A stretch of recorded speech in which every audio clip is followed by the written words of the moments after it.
भीमाची नव्या दमाची वैऱ्याला टांगीन, लेक भीमाची नव्या दमाची वैऱ्याला टांगीन. भीमाची वाघीण मी आहे, भीमाची वाघीण, भीमाची वाघीण मी आहे, भीमाची वाघीण.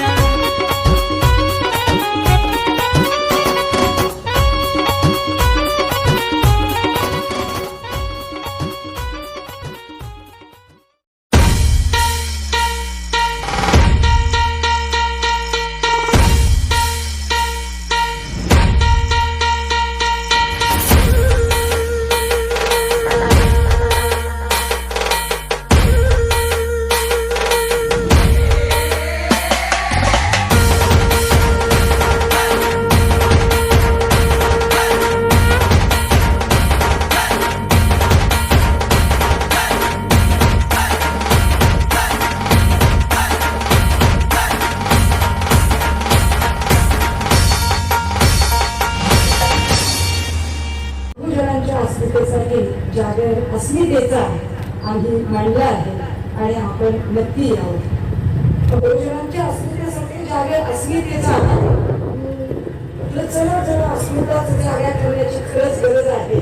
कारण अस्मिता झाकवल्या गेल्यात का हल्ली लोक त्या अस्मिता फार डोकदार होत चाललेल्या आहेत आणि ज्या अस्मितांनी खऱ्या अर्थाने कृतीशील रूप धारण करावं त्या कृतीशील नाही तर त्या तत्वज्ञानाच्या पुस्तकांमध्ये कपाटबंद झालेल्या आहेत. या कपाटबंद झालेल्या अस्मितांना पुन्हा एकदा आपल्या सगळ्यांच्या सोबत शेअर करावं, जागे करावं असा विचार केला. मंडळी, अस्मिता म्हणजे काय असा एवढा प्रश्न निर्माण होतो. म्हणजे आपण ढोबळ मानव का म्हणतो बरं का, आमच्या अस्मिता आहे, आमच्या अस्मितेचा प्रश्न आहे, ही आमची अस्मिता आहे वगैरे वगैरे वगैरे.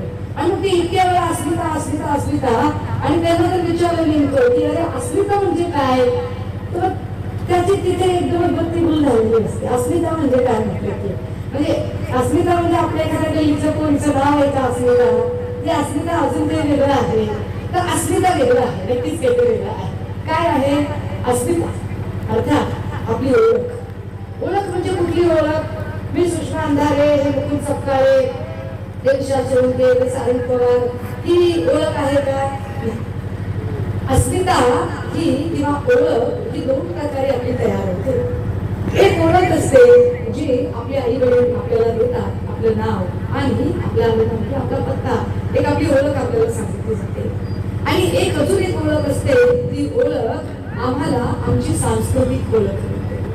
ही सांस्कृतिक ओळख, हा सांस्कृतिक पत्ता आता हल्ली जरा हरवलाय का आमचा, किंवा सांस्कृतिक पत्ता हरवल्यासारखी माणसं मागत आहेत का. कारण ज्यांना त्यांचा सांस्कृतिक पत्ता माहिती आहे ते फारच वेगाने कामाला लागलेले आहेत. ते त्यांच्या अस्मिता बळकट करण्यासाठी प्रसंगी इथल्या बहुजनांच्या मुंडक्यावर पाय द्यायलाही तयार आहे. परंतु बहुजनांच्या अस्मिता मात्र अजूनही म्हणाव्या तशा कृतीशील रूप धारण करत आहे.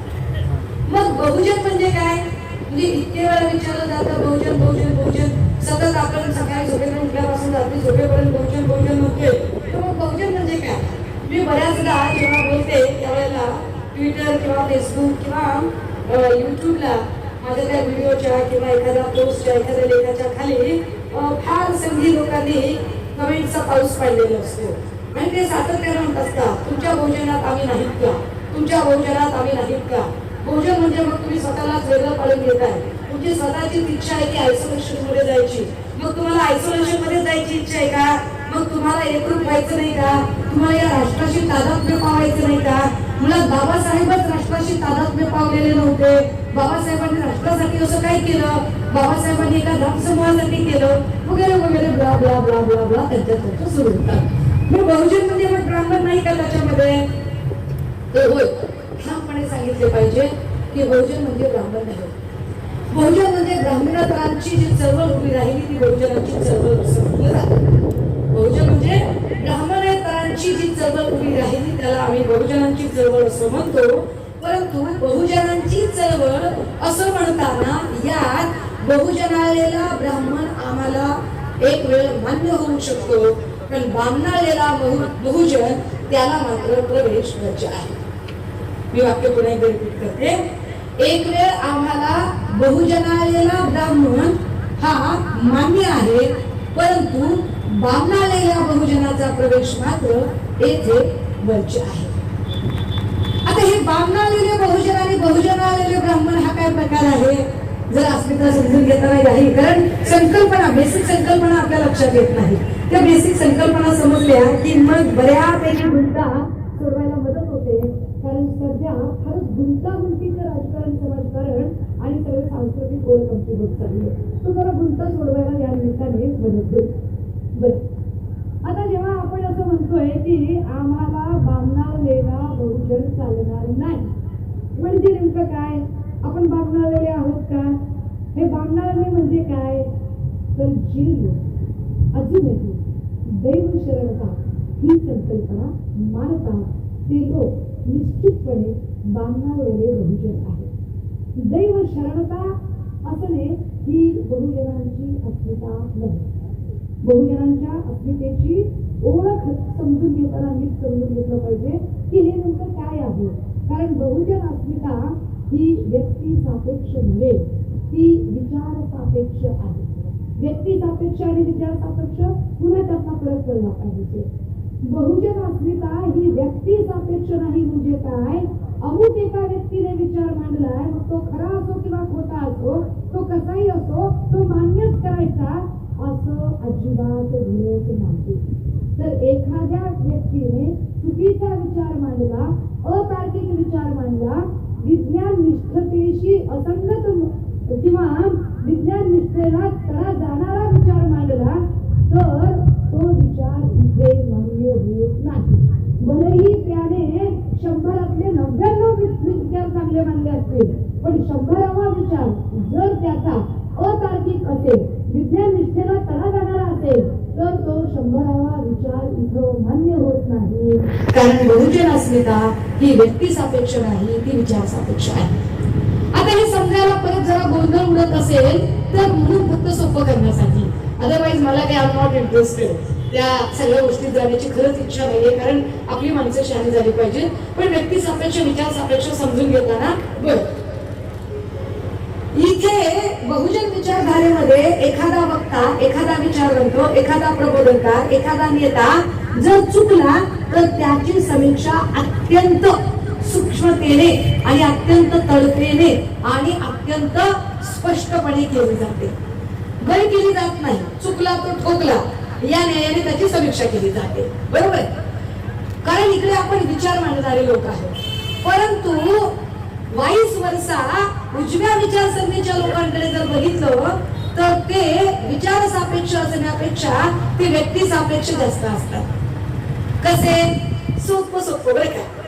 भिडेने असं म्हटलं की आंबा खाल्ल्यावर मुलगा होतो आणि आमच्या बागेतला आंबा खाल्ल्यावर तर डेफिनेटली मुलगा होतो.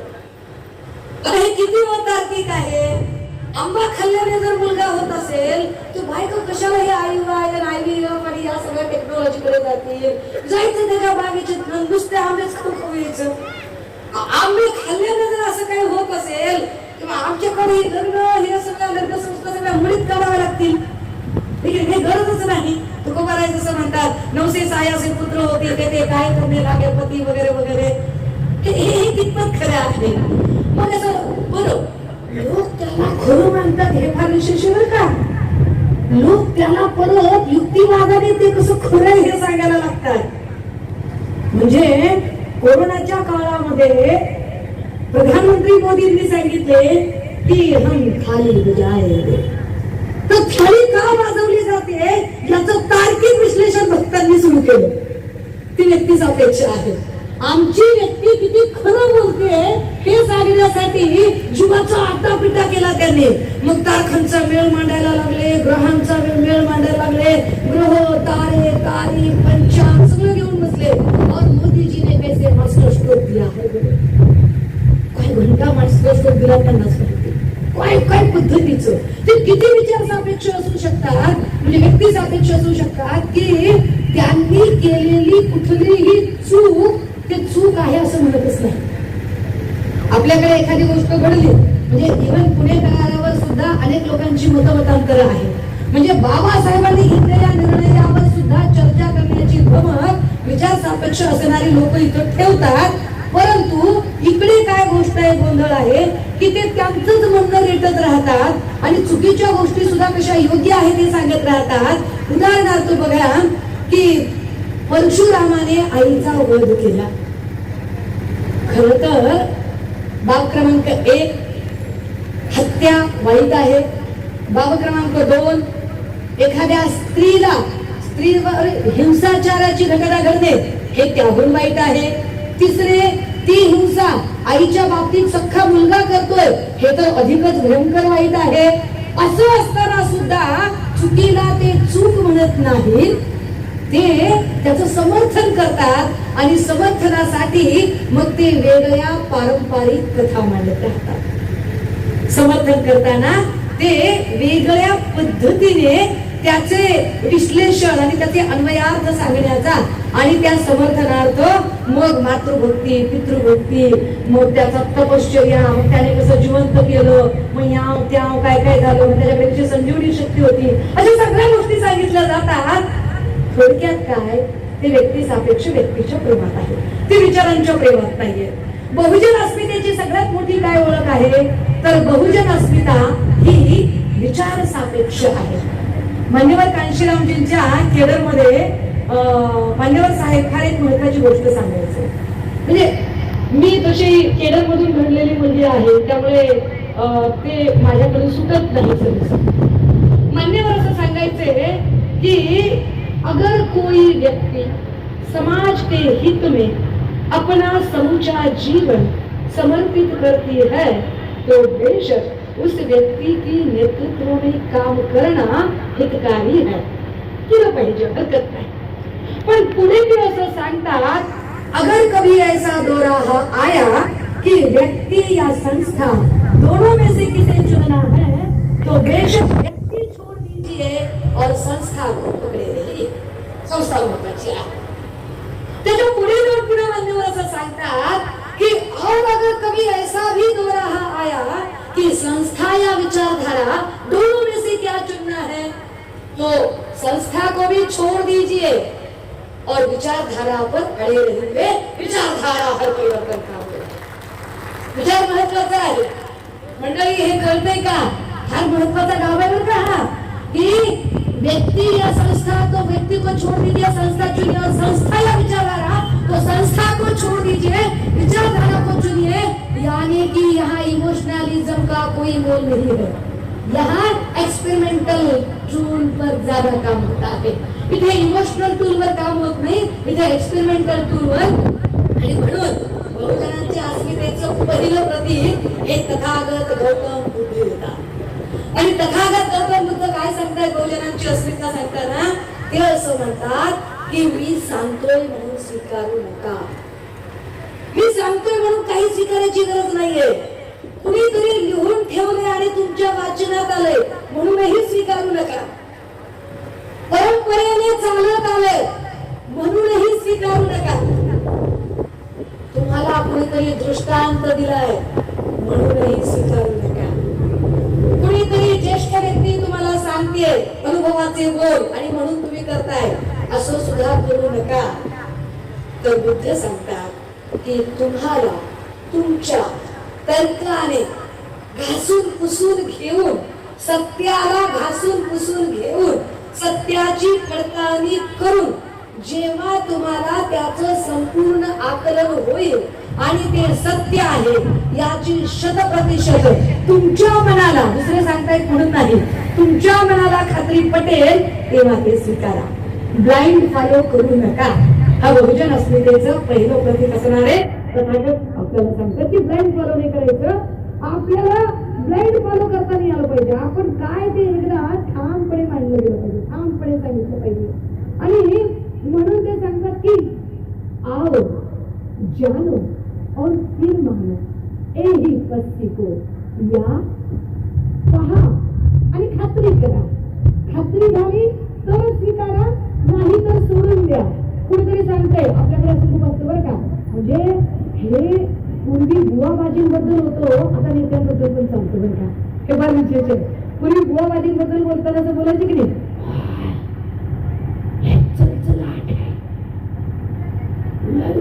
चला आज अंगात येतो पहिल्याच वाराला आग लावते. जागरूक आहे जागरूक की पाय लागले हातात जोडायच्या तिथे जागरूक आहे म्हणलं की. आता काय झालं माहितीये का, मुलाबाजींबद्दल तर असं होतच होतं, पण आता नेतेगणांबद्दल पण असो अमक्याकडे बघितलं की अमक्यालाच बघितल्यासारखं वाटतंय, तमक्याकडे बघितलं की तमक्यालाच भेटल्यासारखं वाटतंय. मोदींना प्रभू श्रीरामाचा अवतार करणे हा त्यातलाच एक प्रकार आहे की मोदी म्हणजे काय असतो वगैरे वगैरे वगैरे. या सगळ्या गोष्टींना फाटा देण्याचे काम बहुजन अस्मितांमध्ये केलं जातं, कारण बहुजन अस्मिता या विचार सापेक्ष आहेत, त्या व्यक्ती सापेक्ष अजिबात नाही. मग तथागतांचाच हा विचार पुढे अनेक महापुरुषांच्या वागण्या बोलण्यात येत राहतो. त्यात अजून एक महत्वाचं नाव येतं, ते नाव म्हणजे पेरियार रामास्वामी. बहुजनांच्या अस्मिता काय आहे का? Periyar Ramaswamy. Periyar Ramaswamy self respect movement चालवतात, आत्मसन्मानाची चळवळ.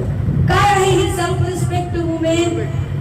इतरांना सन्मान तीच माणसं देऊ शकतात जी माणसं स्वतःला सन्मान द्यायला शिकतात.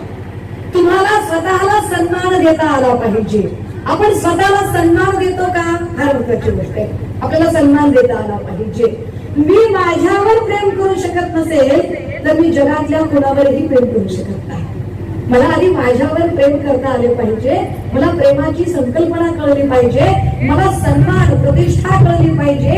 आणि यासाठी एक फार मोठी मुवमेंट दक्षिण भारतामध्ये घडते. आणि या मुवमेंटचा एक महत्वाचा किस्सा मी आपल्याला सांगितला पाहिजे की खूप लोकांना तिकडे मंदिर प्रवेश नव्हता, पण लोकांना तर मंदिरात जायचं होतं आणि त्यांना काही शूद्रांना अस्पृश्यांना मंदिर प्रवेश अजिबात नव्हता. हे सगळे लोक पेरियार रामास्वामी यांच्याकडे जातात आणि आम्हाला मंदिर प्रवेश नाहीये, आम्हाला मंदिरात जायचंय. मग काय करावं? पेरियार रामास्वामी म्हणतात ठीक आहे, आपण आपलं आपलं मंदिर बांधूया. मंदिर बांधलं गेलं, मंदिर उभं केलं गेलं. आता मंदिर उभं केलं पण मंदिरात मूर्ती पुरुषाची लावायची, रामाची, कृष्णाची, महादेवाची, शंकराची, ब्रह्माची, विष्णूची, अंबाबाईची, रेणुकाबाईची, मोठ्याच्या देवीची. इकडचे देव मला माहित नाही, मला मराठवाड्याचे देव म्हणजे माझा अज्ञान आहे त्याच्यामध्ये जरा. तर आता कशाची मूर्ती लावायची, कुठला देव लावायचा? देव स्त्री देवता लावायची की पुरुष देवता लावायची की आग्याला लावायचा, अजून बऱ्याच गोष्टी असू शकतात ना. तर देव कुठला लावायचा? आणि मग काहीतरी ठरलं आणि पेरियार रामास्वामी काहीतरी अटकल करतात. अटकल आयडिया, एक एक बहुजनांना जागा करण्याची एक एक कल्पना. आणि काय केलं जाते की देव कुणीच बघितलेला नाहीये, सगळे शूद्र आहेत, अस्पृश्य आहेत, त्यांनी देव बघितलंच नाही कारण ते कधी देवळातच गेलेले नाहीये. पेरियार रामास्वामींनी मंदिराच्या गाभाऱ्यात एक मोठा आरसा लावला. आता प्रत्येक माणूस आत यायला लागला. आत गेल्यावर तो जेव्हा बघायचा समोर त्याला त्याच प्रतिबिंब दिसायचं. त्याला वाटायचं हाच देव आहे आणि तो त्याला नमस्कार करायचा. तो स्वतःला नमस्कार करायचा, तो स्वतःचा साक्षात्कार करत होता. बुद्धांनी अत दीप भव स्वतःला ओळखण्याची चळवळ केली. हे सगळे महापुरुष एका विचारधारेने एका धाग्यात बांधलेले लोक आहेत. हा छान आहे, हा सुंदर आहे सगळं. आणि तिथून मग सेल्फ रिस्पेक्टची ही सगळी मुवमेंट सुरू झाली. याच सेल्फ रिस्पेक्टच्या मुवमेंट मध्ये मी असं म्हणतो की बहुजन अस्मिता म्हणजे ओळख, तर आमच्या आणि ती विचारधारेची ओळख. तर आमच्या विचारधारेची ओळख काय आहे? तर आमच्या विचारधारेमध्ये दैवशरणता किंवा हतबलता नाहीये. राग जरूर आहे, शील जरूर आहे, परंतु हतबलता नाहीये. म्हणजे उदाहरणार्थ जळगाव भुसावळ कविवर्य त्र्यंबक सपकाळेची यांच्या कविता आहेत आणि अजून खूप चांगली माणसं दया पवारांनी लिहिले, नामदेव ढसाळांनी लिहिले, अनेकांनी लिहिलं. पण या सगळ्यांच्या लिहिण्यात दैवशरणता कुठेच नव्हती. व्यवस्थेबद्दल चीड व्यक्त करणारं म्हणणं नक्की होतं, परंतु माझे प्रश्न सोडवण्यासाठी कुणीतरी आकाशातला भाग, कुणीतरी प्रेषित, कुणीतरी ईश्वर, कुणीतरी देवाचा दूत, कुणीतरी दिव्य संदेश घेऊन माझ्यासाठी येईल असं त्यात अजिबात म्हटलं नाही. तर मलाच माझे प्रश्न सोडवण्यासाठी उठावं लागेल आणि मलाच यलगार करावा लागेल, क्रांतीचा हा मशाल हातात घ्यावी लागेल, हे सांगितलं गेलं. हाच फरक आहे की विद्रोही साहित्याचा ज्यावेळेला विचार केला जातो तेव्हा त्यात संत चोखामेळांचं नाव येत नाही. कारण चोखामेळांच्या साहित्यामध्ये दैवशरणता येते, पण आपण त्या बहुजन अस्मितांमध्ये ते नाव घेत नाही. कारण ते सांगतात हरी मज पशु कर पक्षी कर पर करू नको भार. की मला देवा तू काही कर, किडा मुंगी पाल कुत्रा काय करायचे ते कर, मांजर कर जनावर कर काय करायचे ते कर, पण मला तू महार जातीत जन्माला घालू नको. आणि विनंती कोणाला केली आहे? पुणे देवालाच केली आहे. दैवशरणता आहे. ही दैवशरणता ही बहुजनांच्या चळवळीमध्ये आंबेडकराईट मुवमेंट मध्ये ही दैवशरणता ही हतवलता ही अगतिकता अजिबात नाहीये. तर प्रश्नांची उकल शोधण्याचं सामर्थ्य किती आहे. आता हे सांगताना जरा अजून थोडासा एक पॉज घेतला पाहिजे आणि इकडे समोर बसलेल्या बायकांना जरा बोललं पाहिजे. कारण काय आहे की आमच्या काळात अडचण आहे. Matching sari, matching blouse, matching purse, matching टिकली, मॅचिंग चप्पल, मॅचिंग बांगड्या, काय नाही ती सगळं मॉडर्न मॉडर्न असते, सगळं मॉडर्न. पण ती आगतिकता जी आहे ती काही जात नाही. तार्किकता अजूनही जन्म घेत नाही. आणि मग बायकांच्या डोक्यात तीच कंटिन्यू भरलेलं असतं. मला किती वेळा बोलायचं, मी खरं तर बोलायचं टाळते हल्ली, या विषयावर नाही बोलायचं असं करून टाकते. परंतु पुन्हा आयोजक किंवा कोणीतरी सांगत असतं ताई इथं गरज आहे बरं का, मुकुंद इथं गरज आहे बरं का, ताई इथं बोललं पाहिजे बरं का. आता किती वेळा सांगायचं, किती वेळा बायकांना सांगायचं की थोडे विज्ञानिष्ठ होऊया आपण, पण बायकांच्या काही डोक्यात जातच नाही. शनिवारी हमखास म्हणजे एरवी आपला पाहुणचार म्हणजे असा चांगला दणक्यात वाघाच्या आहाराचा पाहुणचार असला पाहिजे. पण जर असा कधी जर योग आला की बाबा शनिवारचा व्याख्यान आहे आणि पाहुणचार करायचा आहे, तर शनिवारच्या नुसार मग प्रकोप कोप या सगळ्यांचे विचार करून ठरलेलं असतं. किती तुमच्यामध्ये दैवशरणता आहे, किती हतबलता आहे की एरवी बाबासाहेब म्हणाले तुमच्या घरातला कुठलाही कार्यक्रम, कुठलाही उपक्रम हा मुहूर्त बघून करू नका, तर तो सुट्टीच्या दिवशी करा. म्हणून आपण रविवार निवडला. जनरली लग्नाच्या तारखा काय ठरवल्या, तर रविवारी लग्न करायची. पण बदमाश, सुशिक्षित बदमाश, सुशिक्षित लोक जास्त डोकं लावतात. आणि ते कसं डोकं लावतात? लग्न रविवारीच करतात, हळद तेवढी शुक्रवारी लावून देतात. ते शनिवारी हळद करत नाही. ही बदमाशी आहे, ही दैवशही हतबलता आहे. हे कशासाठी केलं जातं बरं? हळद लावण्याला माझा विरोध नाही, कारण हळदीमध्ये काही विशेष नाही. जुन्या काळात आताच्या सारखे 3D मेकअप आणि ते काय पार्लर, फेशियल, मेनिक्युअर, पेडिक्युअर असं काही गोष्टी नव्हत्या. त्यामुळे आदल्या दिवशी हळद लावायची आणि आंघोळ न घालता दुसऱ्या दिवशी 12 तासाने नवरीला आंघोळ घालायचं, जेणेकरून ती हळद अंगात मुरेल आणि कांती सतेज दिसेल. एवढा साधा सोपा त्याचा अर्थ होता. पण हळद लावण्याला एक सोपस्कार आणि कर्मकांडाचे रूप दिले गेले आणि ते कर्मकांड शनिवारी करू नये का? 6 दिवस देवानंद शनिवार काय राक्षसानं तयार केलाय, आणि मग शनिवार राक्षसानं तयार केलाय, तर मग राज ठाकरे हनुमान चालीसा पण त्या दिवशी म्हणतील. अवघडच आहे अवघड आहे. आम्ही बायकांना विचारच करत नाही की काय चाललंय आणि काय नाही. बायकांना म्हणजे मला इतकं कमाल वाटते या सगळ्यांची बोलताना की बऱ्याच बायका एकमेकींशी, मी मला वाटते आता त्या ह्याच्यामध्ये धरणगावमध्ये पण बोलताना बोलले की लग्नांमध्ये सगळं मॉडर्न असतं, स्टेज मॉडर्न, हे असले कॅमेरा मन की असे नुसते तयार असतात. लग्न आधीच त्या नवरा नवला हातात हात घालून या, असे या, असे करा, असे कसं करा, हे सगळं सांगत राहतात. आणि एखादी मॉडर्न बाई सारखी कानात चालू असतं तिचं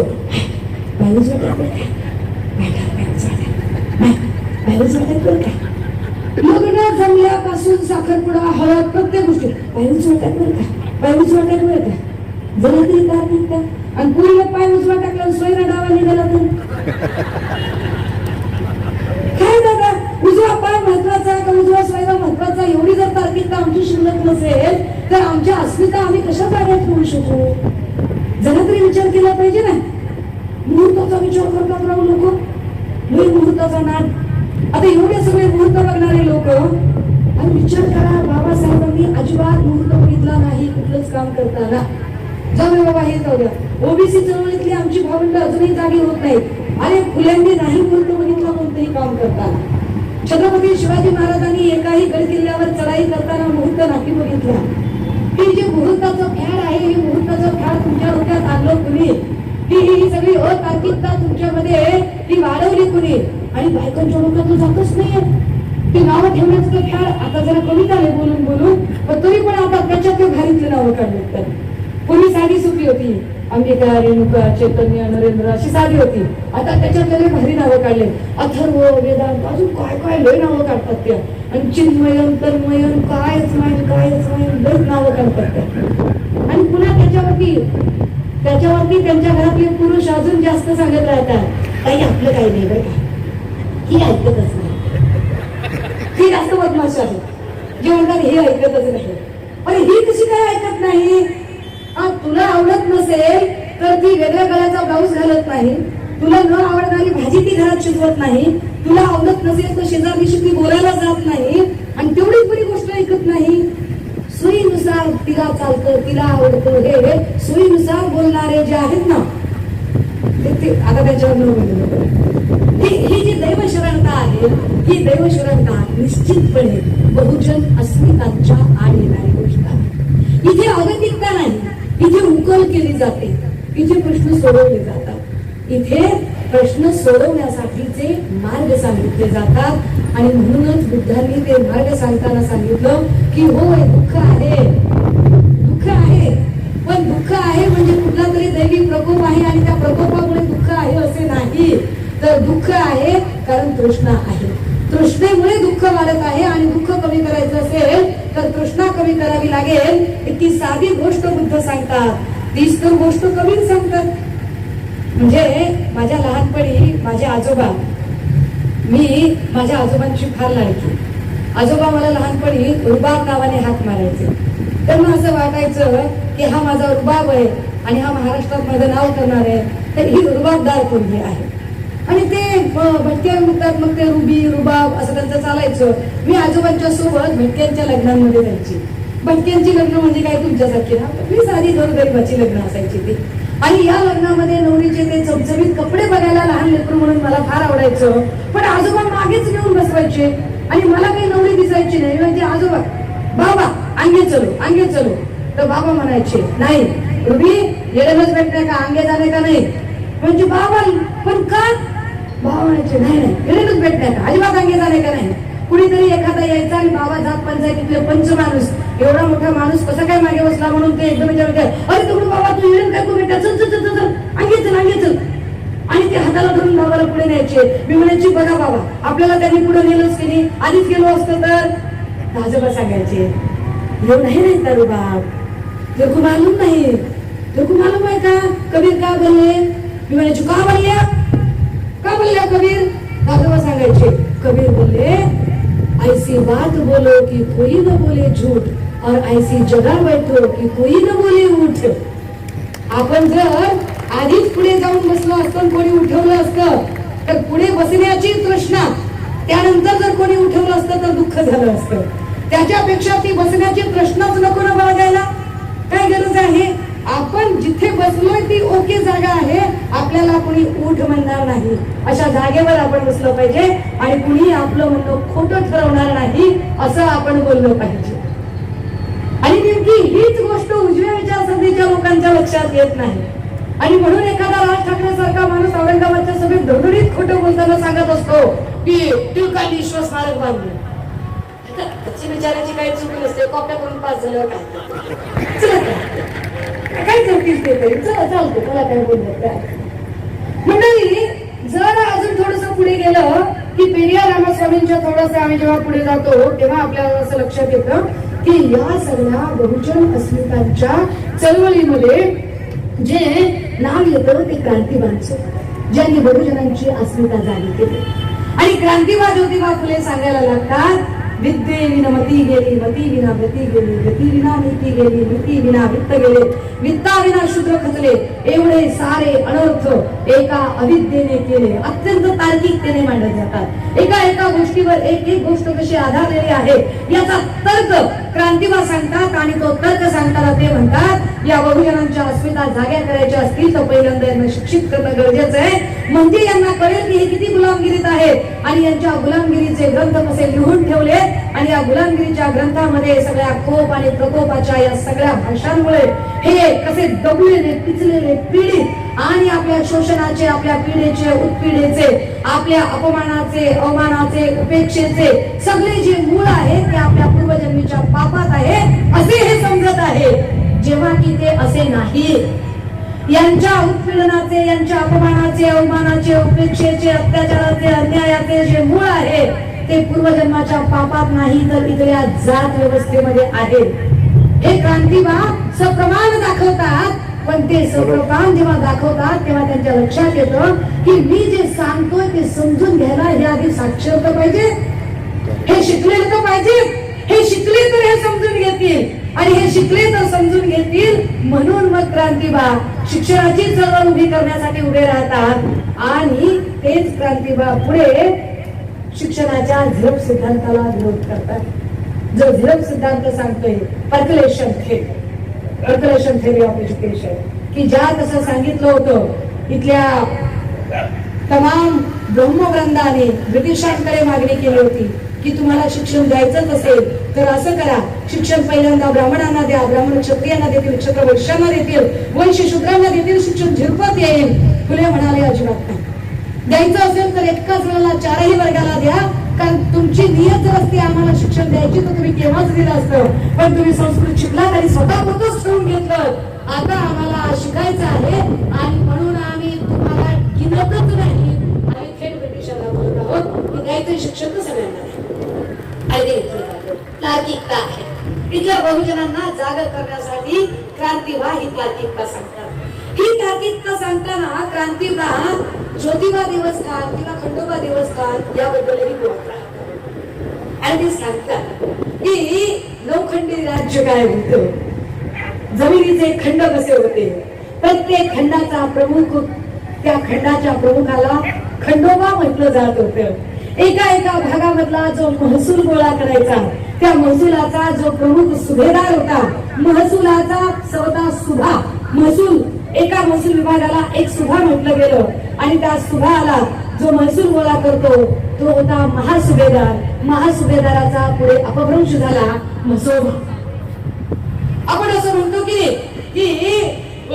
खंडोबा म्हणजे अतिशय पराक्रमी राजा.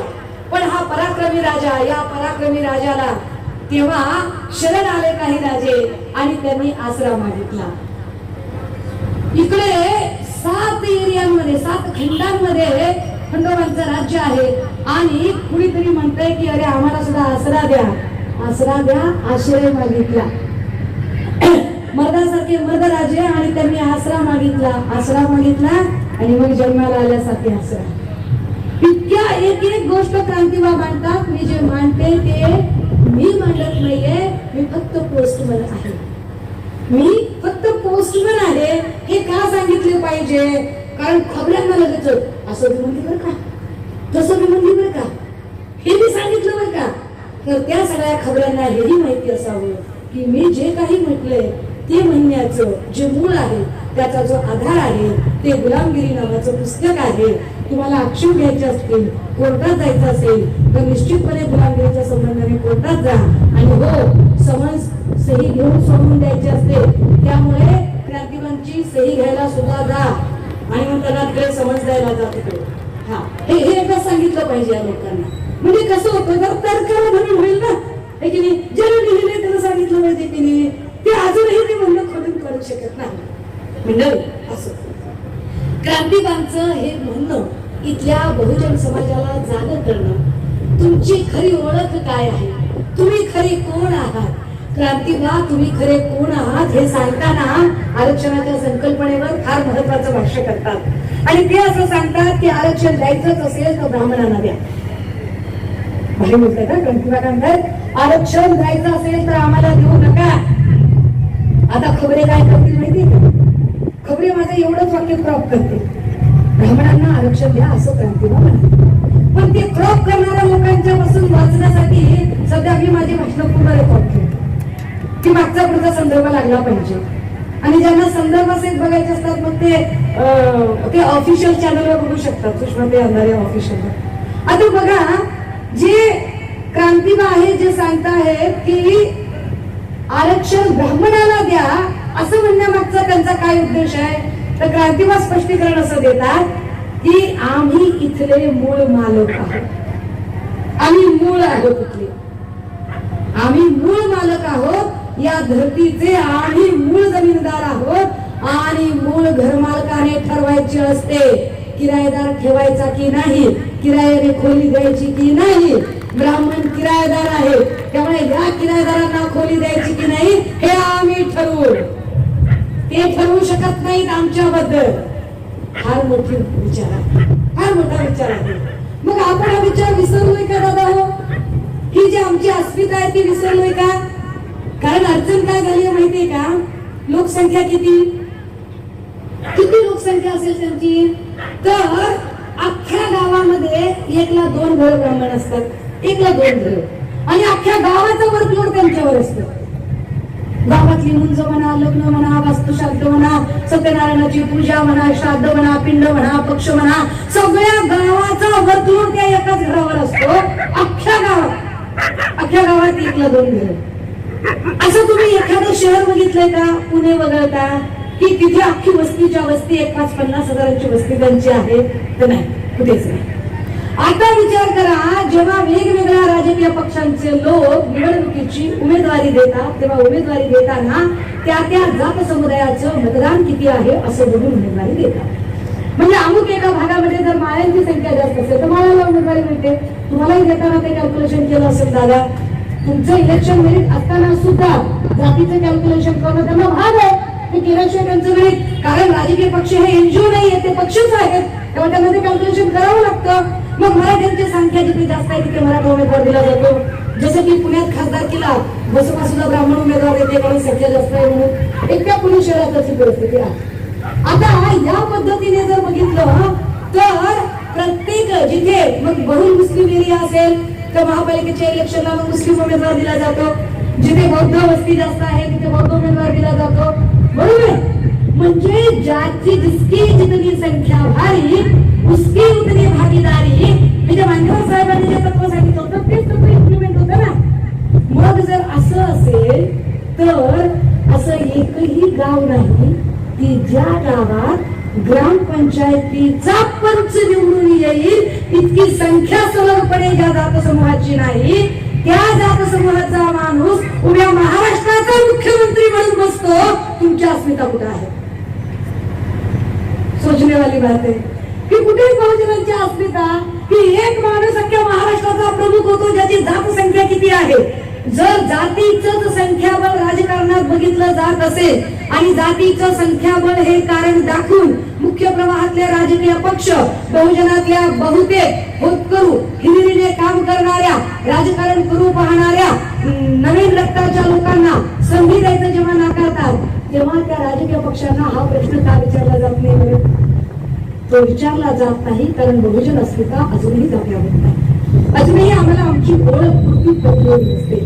आम्ही अजूनही पुरते आमच्या बहुजन विचारधारेने पुढे जात नसतो. आम्ही त्यावरती विचारच करत नाही. आणि मग पुन्हा मग अजून लक्षात येतं की जेव्हा ह्या सगळ्या अशा अस्मिता आणि ओळखीचा सगळा विचार चाललेला आहे आणि आमची अस्मिता झाकवण्याचा प्रयत्न चालू आहे, तेव्हा अस्मितांचं राजकारण केलं जाते.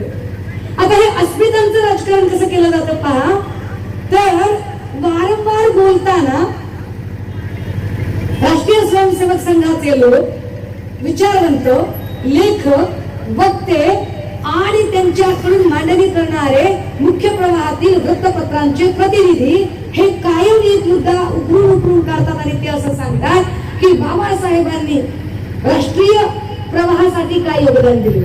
म्हणजे बाबासाहेबांनी दलितांच्यासाठी केले हे ठीक आहे, मागासांच्यासाठी केले हे ठीक आहे, पण बाबासाहेबांनी देशाच्या स्वातंत्र्य लढ्यासाठी काय केले हा त्यांचा एक प्रश्न असतो. मुळात असा प्रश्न विचारताना त्यांची अस्मितेची संकल्पनाच वेगळी असते, त्यांच्या लेखी अस्मितेची व्याख्या प्रचंड वेगळी असते. आणि ते जेव्हा असं बोलतात त्यावेळेला आपण असे आपल्यातले काही जण जरा विचार करतात की आता कुठल्या स्वातंत्र्य लढ्याचं आम्ही नाव घ्यायला पाहिजे बरं. तर यावरती विचार करताना मग लक्षात येतं की जे लोक अस्मिता किंवा राष्ट्रीय एकात्मता, राष्ट्रीय पातळीवर राष्ट्र उभारणी असे मोठमोठे शब्द वापरत आहेत. या मोठमोठ्या शब्दांच्या मागे राजकारण काय लपलेलं आहे पहा. मुळात अस्मिता वापरत असताना ते सांप्रदायिक अस्मितेलाच राष्ट्रीय अस्मिता म्हणतात. अस्मितांचे पुन्हा प्रकार पडतात. सांप्रदायिक अस्मिता, जातीय अस्मिता, राष्ट्रीय अस्मिता. जसे राष्ट्रवादाचेही प्रकार पडतात. सांप्रदायिक राष्ट्रवाद, जातीय राष्ट्रवाद आणि राज्य राष्ट्रवाद, स्टेट नॅशनॅलिझम. मग हा जो सांप्रदायिक राष्ट्रवाद आहे, हा सांप्रदायिक राष्ट्रवाद काय आहे? तर RSSने आणि भाजपने आपलं एक स्लोगन सांगितलं आणि त्या स्लोगनात ते म्हणाले राष्ट्र प्रथम. आमच्यासाठी राष्ट्र प्रथम आहे, आम्ही राष्ट्राचा आधी विचार करतो. याचा परिणाम काय झाला? हे वाक्य इतकं गोंडस आहे की इथली जी बहुजन पोरं आहेत, जी मराठा, साळी, माळी, कोळी, तेली, तांबळी, रताळ, भागवान, लोहार, सुतार, गिजारी, कैकारी, ही जी वेगवेगळ्या जात समुदायातली पोरं आहेत, ह्या पोरांना राष्ट्रासाठी काहीतरी केले पाहिजे या गुटगुटीत वाक्याच्या आडून एक ब्राह्मणी पहनावा त्यांना चढवला जातोय. ही गोष्ट त्यांच्या लक्षात आली नाही की आपला कसा ब्रेन वॉश केला जातोय राष्ट्रवादाच्या नावाखाली, आणि ते त्याच्यात अडकत गेले. याचाच परिणाम काल परवा ते काहीतरी मनोज बागलान नावाच्या एका पोराला अटक झाली. ट्विटरवर त्याने एक ट्विट केलं होतं. मला वाटतं ते पवारांच्या संबंधाने त्याने ट्विट केलं आणि त्यानंतर अटक केली. तो असं सांगतोय की पुन्हा एकदा नवा नथुराम जन्माला आला पाहिजे. ओबीसीतला मुलगा आहे. ओबीसीतला मुलगा म्हणतोय की पुन्हा एकदा नवा नथुराम जन्माला आला पाहिजे. त्याचा एवढा ब्रेन वॉश कोणी केला? त्याला नथुराम कसे काय महत्वाचे वाटायला लागले? त्याची अस्मिता फुले, शाहू, आंबेडकर, शिवछत्रपती हे सगळे असण्याच्या ऐवजी त्याला त्याची अस्मिता नथुराम कशी काय वाटायला लागली? कारण राष्ट्रप्रथम हे त्याच्या डोक्यात घेतोय आणि त्याला कळलं नाही की राष्ट्रप्रथम म्हणजे काय. तर राष्ट्रप्रथम त्या राष्ट्राच्या मागे अजून एक शब्द होता, ज्या शब्दाचा उच्चार ते पब्लिक मध्ये करत नाही, पण एकदा माणूस त्यांच्या घेऱ्यात आला आणि त्याच्या शाखेवर जायला लागला की शाखेमध्ये बरोबर त्याला सांगतात. आणि तो काय आहे? राष्ट्रप्रथम म्हणताना राष्ट्राच्या आधी एक शब्द लावतात, हिंदू राष्ट्रप्रथम. तिची खरी मेघ आहे. अडचण कशी होती बघा इथे की या देशामध्ये म्हणजे या देशामध्ये जर कुत्र्याच्या पोटी जन्म घेते ना तर कुत्राच असतो, पालीच्या पोटी जन्मते ती पालच असते, चिमणी जन्माला घालते ती चिमणीच असते, कावळा जन्माला घालतो कावळाच असतो, गाय जन्माला घालते ती गाय गोरच असतो, म्हैस जन्माला घालते ती म्हैस किंवा हेलाच असतो, वाघ जन्माला घालते ती वाघच असतो. परंतु इथे माणूस जो जन्माला घालतो ना तो माणूस नसतो. तो माणूस असण्याच्याही आधी तो हिंदू असतो, तो मुसलमान असतो, तो बौद्ध असतो, तो शीख असतो, तो ख्रिश्चन असतो, तो मराठा असतो, साळी असतो, माळी असतो, कोळी असतो, तेली असतो, तांबळी असतो. हे वाईट आहे. किती वाईट आहे हे की इथे माणसं जन्माला येण्याच्या आधी त्यांच्या जाती आणि धर्म ठरले जातात आणि जाती आणि धर्मानुसार मूल पोटात असतानाच त्यावर त्या धर्माचे संस्कार केले जातात. त्याच्यावरती राष्ट्रीयतेचे संस्कार केले जात नाही तर त्याच्यावर त्या धर्माचे संस्कार केले जातात. त्यामुळे जन्मणारे मूल माणूस ही संकल्पना पूर्णत्वाने घेऊन जन्मण्यापेक्षा धर्म आणि जातीची संकल्पना घेऊन जन्माला येते. हे जास्त वाईट आहे, हे कठीण आहे. आणि मग ते हिंदू राष्ट्राचा अजेंडा घेऊन पुढे येतात आणि मग हिंदू राष्ट्राच्या राष्ट्रप्रथम राष्ट्रासाठी काहीही असं आधी बाहेर म्हणायचं, राष्ट्रासाठी जीव गेला तर 72 असं बाहेर म्हणायचे आणि शाखेत गेल्यावर हिंदू राष्ट्रासाठी काही. आणि काहीही म्हणजे काय? काही म्हणजे दाभोळकरांना गोळी घालले, काही म्हणजे पानसरेंना गोळी घालले, काही म्हणजे गौरी लंकेशला गोळी घालले, काही म्हणजे कुणालाही कशाही पद्धतीने प्रतारित करणे आणि त्याचे हनन करणे. जे हनन आता चालू आहे, जे हनन करण्यासाठी ते नव्या मोडस ऑपरेंडी वापरतात. त्या ऑपरेंडी तशा याआधी त्यांनी अध्यात्माच्या संदर्भातही वापरलेल्या आहेत. अध्यात्माचे काय दाखले सापडतात त्यांच्या अध्यात्मशास्त्रांमध्ये. त्या अध्यात्मशास्त्रामध्ये दाखले सापडताना लक्षात येतं की चवळी नामोहरण करण्यासाठी विषकन्या वापरल्या जायच्या. आताही त्या पद्धतीने ते करत राहतात. आता ही ऑपरेंडी केली जाते. काय केलं जातं मग कधी नवनीत राहणार, कधी कंगना, चित्र तर अगदीच लघुसंधू कार्यक्रम आहे. हे चरित्र हनन करण्याचे कार्यक्रम आहे. आणि यावर बाबासाहेब फार चांगलं बोलतात. बाबासाहेब काय सांगतायत? बाबासाहेब असं म्हणतात की कोई भी व्यक्ति अगर उसका कार्य क्षेत्र बहुत ज्यादा बढ़ने लगे, किसी भी व्यक्ति का प्रभाव क्षेत्र बहुत ज्यादा बढ़ने लगे, तो पहले तो उसे भयभीत किया जाता है. त्याला भीती घातली जाते, त्याला धमकवलं जातं, त्याला दडपणाखाली आणलं जातं. और अगर वो भयभीत ना हुआ तो फिर उसके बारे में कई तरह के भ्रम फैलाकर लोगों को भ्रमित किया जाता है. त्याच्याबद्दल विनाकारण काही नाही त्या सगळ्या अफवा पसरवल्या जातात आणि अफवांचं पेव तयार केलं जातं आणि सगळ्या लोकांचा त्याचा भोवताल जो आहे तो सगळा भ्रमित केला जातो. हल्ली व्हॉट्सअप युनिव्हर्सिटीतनं तयार झाले विद्वान तर यात तत्पर आहे. आणि या व्हॉट्सअप युनिव्हर्सिटीतनं तयार झालेल्या विद्वानांकडून तर इतके भ्रम तयार केले जातात, इतक्या काही अफवांचं पीक पसरवलं जातं. मी सातत्यानं 2-3 गोष्टी आवर्जून महाराष्ट्रात सांगत आहे सध्या की अफवांच्या पिकांमध्ये अजून एक अफवा सातत्याने पसरवली जाते की आता बस झाले आरक्षण, आता बस झाले नाटक, आता बस झाले मुसलमानांचे लाड, आता बस झालंय सगळं, मग काय करायचं, आता समान नागरी कायदा आला पाहिजे. अफवा मुळात समान नागरी कायद्याचा आणि या सगळ्या गोष्टींचा काहीच संबंध येत नाही. तरी तेच ते पुन्हा पुन्हा सांगितलं जातं. हे वारंवार सांगितले पाहिजे लोकांना. व्हॉट्सअप युनिव्हर्सिटीतल्या विद्वानांना सांगितलं पाहिजे की अरे दादा, आरक्षण आणि या सगळ्या गोष्टी, जातीवाद किंवा मुस्लिम किंवा हे तुष्टीकरण किंवा अजून काही, याचा आणि समान नागरी कायद्याचा सुतराम संबंध नाही. समान नागरी कायदा हा फक्त आणि फक्त इथे महिलांच्या अधिकारावर भाष्य करतो. समान नागरी कायदा फक्त 4च बाबींवर भाष्य करतो. एक, पहिली पत्नी हयात असताना दुसरीशी लग्न करता येणार नाही. बायकांना कळावून आम्ही नेहमी सांगतोय की राधिका घरात असताना शरायाला आणता येणार नाही. दुसरं, वडिलांच्या संपत्तीत मुलीचा अधिकार बरोबरीचा असेल. तिसरं, नवऱ्याच्या संपत्तीत बायकोचा अधिकार बरोबरीचा असेल. आणि चौथं, एखादीने अविवाहित राहायचं ठरवलं आणि वयाच्या एखाद्या टप्प्यावर तिला असं वाटलं की मूल दत्तक घ्यायचंय तर ती मूल दत्तक घेऊ शकते. दत्तक घेऊ शकते असं जे मूल असेल ते मूल तिच्या रक्तसंबंधातलं, नात्यातलं, गोत्यातलं असावंच असं अजिबात नाही. तर तिला जे काही मूल दत्तक घ्यावं असं वाटतं तिथे कुठलंही दत्तक घेऊ शकते. आणि जे काही मूल ती दत्तक घेते त्या मुलाच्या नावे तिची स्वकष्टार्जित संपत्ती ती करू शकते. समान नागरी कायदा या 4च गोष्टींवर भाष्य करतो. आता हे राज ठाकरेला कोण सांगावं? कोणी सांगायचं या बिचाऱ्याला? अवघड आहे त्यांचं, लयच अवघड आहे त्यांचं. म्हणजे धरलं तर चावते, सोडलं तर कोणते. हे अवघड आहे. भोग्याचा शोक फ्लॉप गेला की लगेच सातबार ते बरेच येते. ती फ्लॉप गेलं नाही तोपर्यंत ब्रिज मिशन बोलते. अवघड आहे.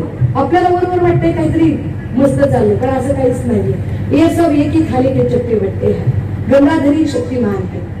त्याचं राजकारण फार विचित्र पद्धतीचं आहे, ते पुन्हा कधीतरी सांगेल. आता हे जे भय, भ्रम, हे भ्रम तयार केले जातात आणि लोकांना भ्रमित केलं जातं.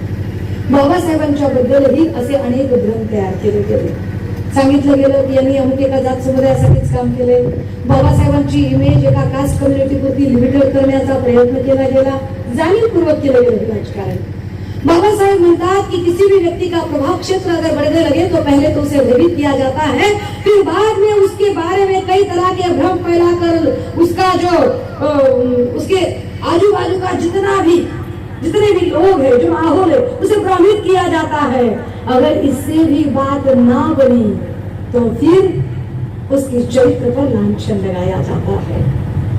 भय, भ्रम, चरित्र हत्या ये ब्राह्मणी अस्त्र है, इनसे सावधान रहिए. फार मोठी गोष्ट सांगितली बाबासाहेबांनी की हे जे चरित्र हत्या करणारे जे लोक आहेत हे ब्राह्मणी अस्त्र वापरतात.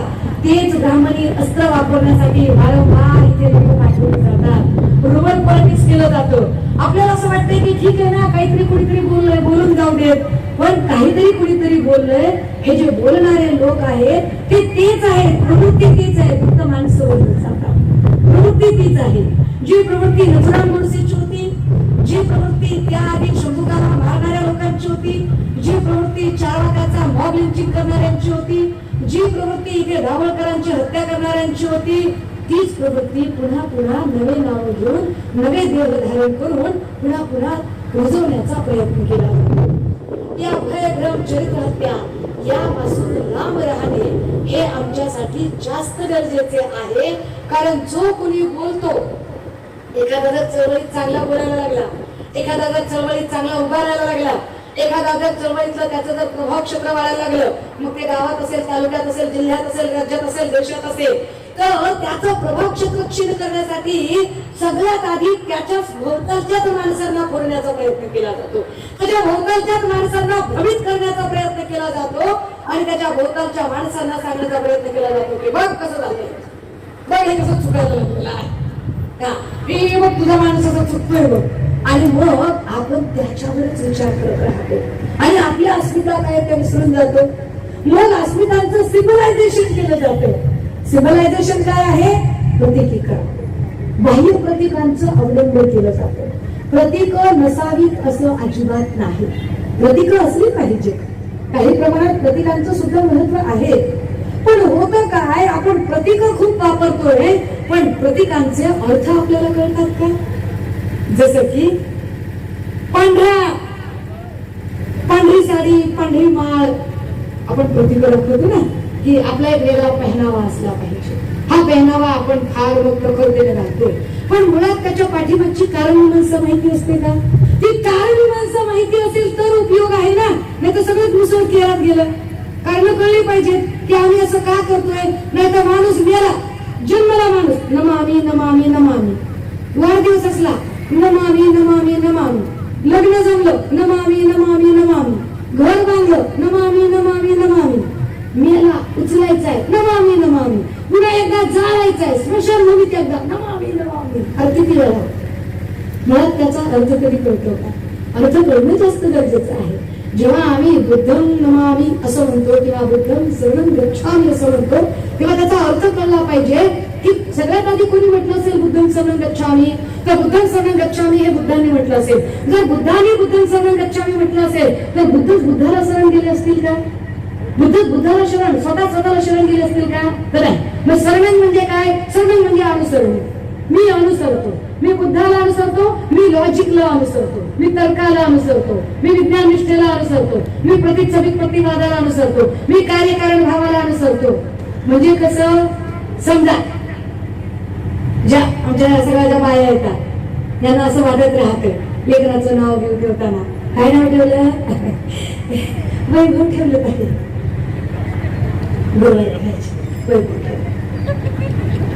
नाव काय ठेवलं? रेणू काय ठेवलं? काय कसं काय? ते घरी पडली होती, मला मुलगा झाला तर परसराव, मुलगी झाली तर रेणुका झाली, मुलगी ठेवलं रेणुका.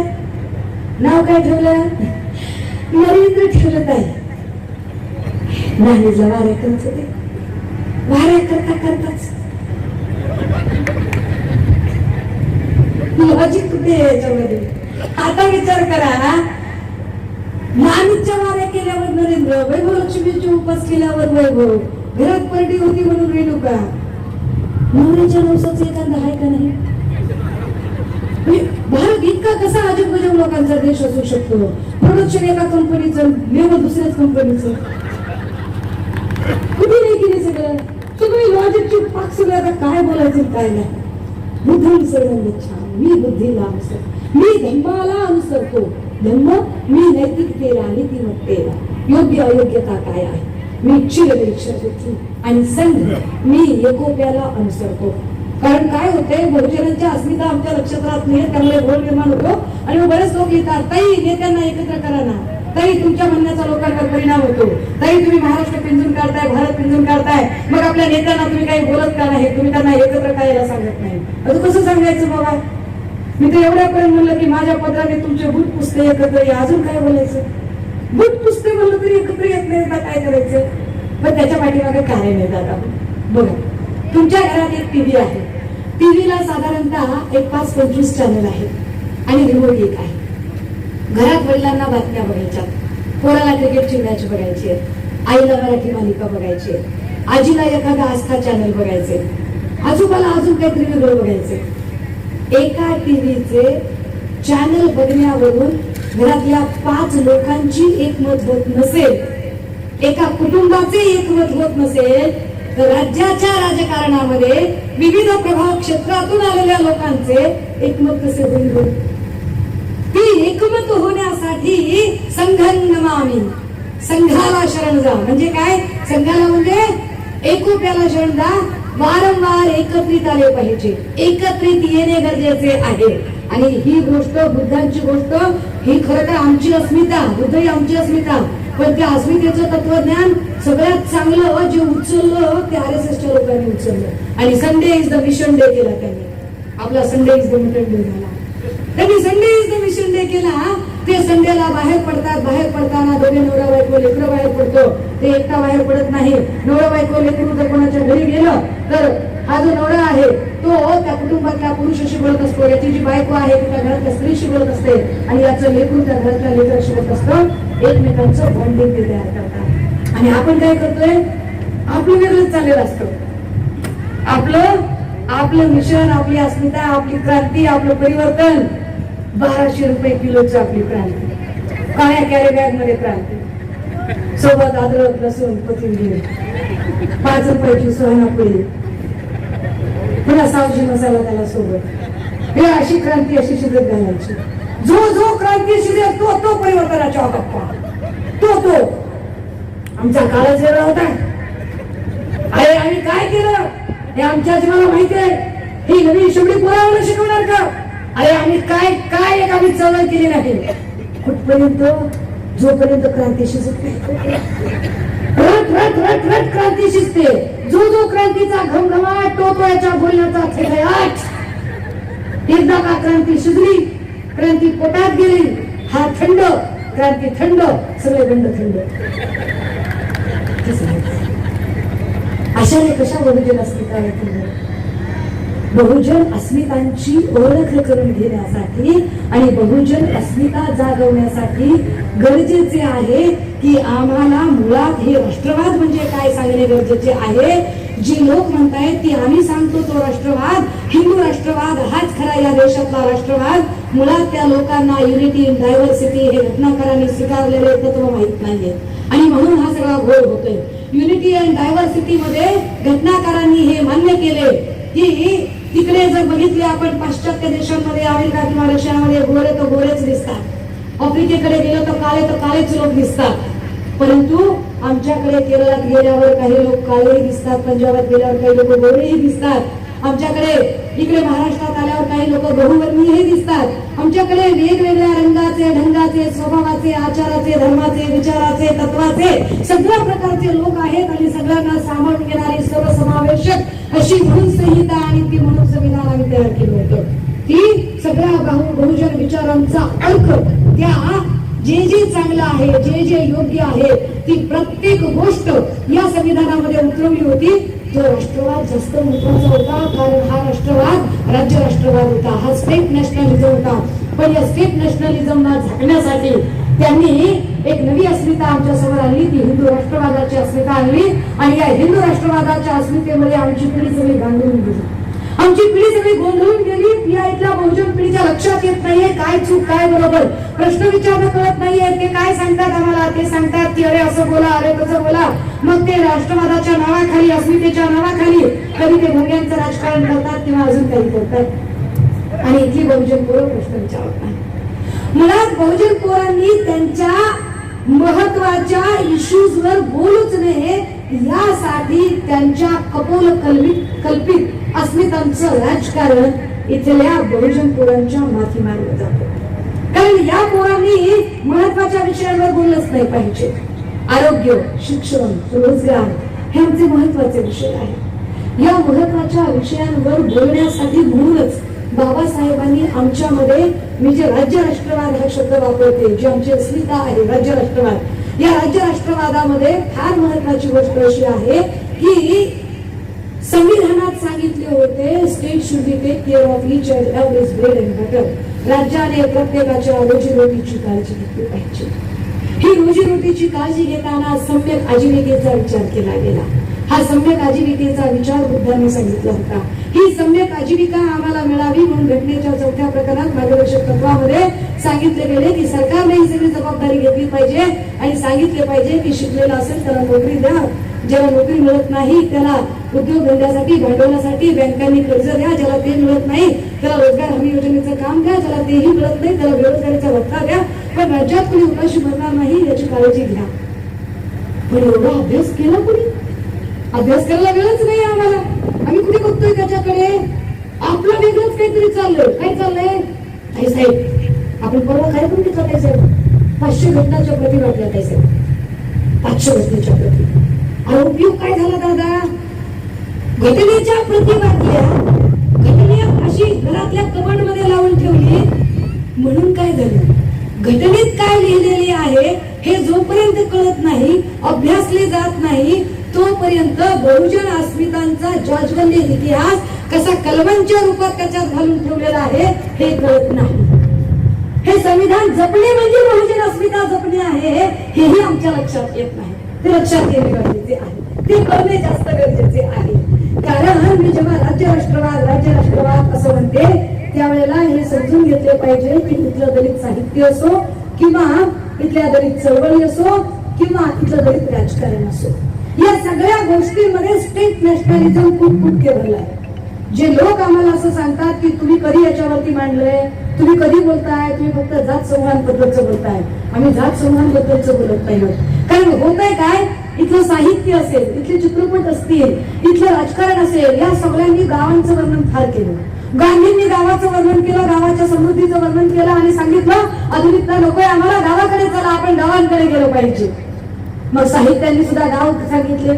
साहित्यामध्ये गाव, घुंगराची बैलगाडी, मग ती घाट्या हुरड्यात आलेली पिको, हिरवीगार शेत, जुने पुराणे चौसोपी वाडे, तुळशी वृंदावन, बैल बारदाना, अशा सगळ्या गोष्टी आणि खानदानी स्त्रिया, ह्या सगळ्या गोष्टी त्या साहित्याने पण सांगितल्या. चित्रपटांमधून पण मक्खीनी रोटी नी सरसोदा साग आणि हे सगळं गावचं सगळं वैभव त्या चित्रपटांनी दाखवलं.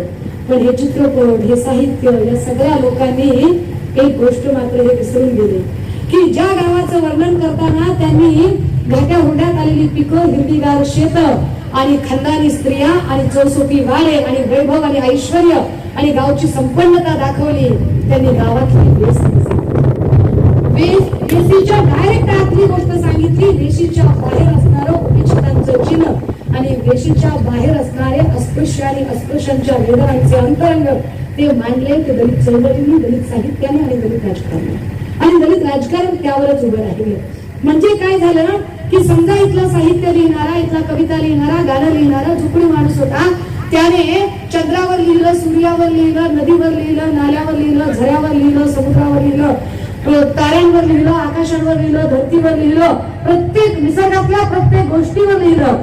पण निसर्गातला सगळ्यात मोठा आविष्कार माणूस, त्या माणसाचं करून त्यांनी लिहिलं नाही, त्या माणसाचं साहित्य त्यांनी सांगितलं नाही, त्या माणसाच्या वेदना त्यांनी मांडल्या नाही आणि माणसांच्या वेदना ज्यांनी समजून घेतल्या ते खरे.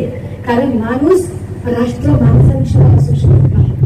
बाबासाहेब सांगतायत की धर्म माणसांसाठी आहे, माणूस धर्मासाठी नाहीये, धर्म माणसांसाठी आहे. बाबासाहेब बुद्धिझम स्वीकारताना 1935 ला एवढे मुक्कामी हीच गोष्ट सांगत होते आणि ते म्हणत होते की अजूनही वेळ गेली नाही, मी तुम्हाला वेळ देतोय, सुधरा सुधरा, तुमच्यात असमानता आहे, तुमच्यात अन्याय आहे, तुमच्यात अत्याचार आहे आणि हे सगळं बदललं पाहिजे. आणि सगळं बदलण्यासाठी गरजेचं आहे की तुम्ही तुमचा दुराग्रह सोडला पाहिजे. जर आम्ही हिंदू आहोत असं तुम्हाला वाटतंय, म्हणजे जे लोक म्हणतात की तुम्ही असे का बाजूला झालात, हो बाबा आम्ही हिंदूच होतो ना, मग जर आम्ही हिंदूच होतो तर आम्हाला का तुमच्या मंदिरात प्रवेश नव्हता, का आम्हाला तुमच्या बरोबरीनं स्थान नव्हतं, का अजूनही तुम्ही सुधरत नाही? दीक्षा झाल्यानंतर, धर्मांतरानंतरही अजूनही इथे हिंदू म्हणवल्या जाणाऱ्या शूद्र जातीच्या अजूनही हिंदूंमध्येच वावरत आहेत, पण त्या शूद्र आहेत अशांना अजूनही मंदिर प्रवेश नाकारले जातात. त्यावर काय इथे हिंदू बोलत नाही, इथे हिंदू नेता बोलत नाही. आणि जे हिंदू म्हणून तिथे घेणारे आणि या सगळ्या अन्याय, अपमान, उपेक्षा सहन करणारे आहेत ते अजूनही त्या विरोधात एल्गार का करत नाही? कारण त्यांना त्यांच्या अस्मितांचा विसर पडलेला आहे. त्या अस्मितांची जर त्यांना ओळख असती तर कदाचित ते बोलायला पुढे धजावले असते, त्यांनी काही सांगितलं असतं. परंतु त्यांना विसर पडलेला आहे आणि आपल्यालाही विसर पडतोय का? कारण अडचण काय झाली माहितीये का? ते जातीवादी आहेत, ते जातीवादी आहेत असं आपण हजारदा म्हणतोय, पण त्यांना जातीवादी म्हणताना आपल्यातली जात संपली आहे का? जरा आपण आपल्यात पण आत्मचिंतन केलं पाहिजे. आपण आपल्यावरही थोडीशी आत्मटीका आणि आत्मबोध घेतला पाहिजे की आपल्यातली जात गेली आहे का? जर अजूनही आपण आंदवन, लाडवण, तिळवण, बावणं, सोमस, इनकर या सगळ्या काही गोष्टी करत असू तर आपण अजूनही त्याच मानसिकतेत आहोत. अजूनही आपल्याला बहुजन मानसिकता कळलेली नाही.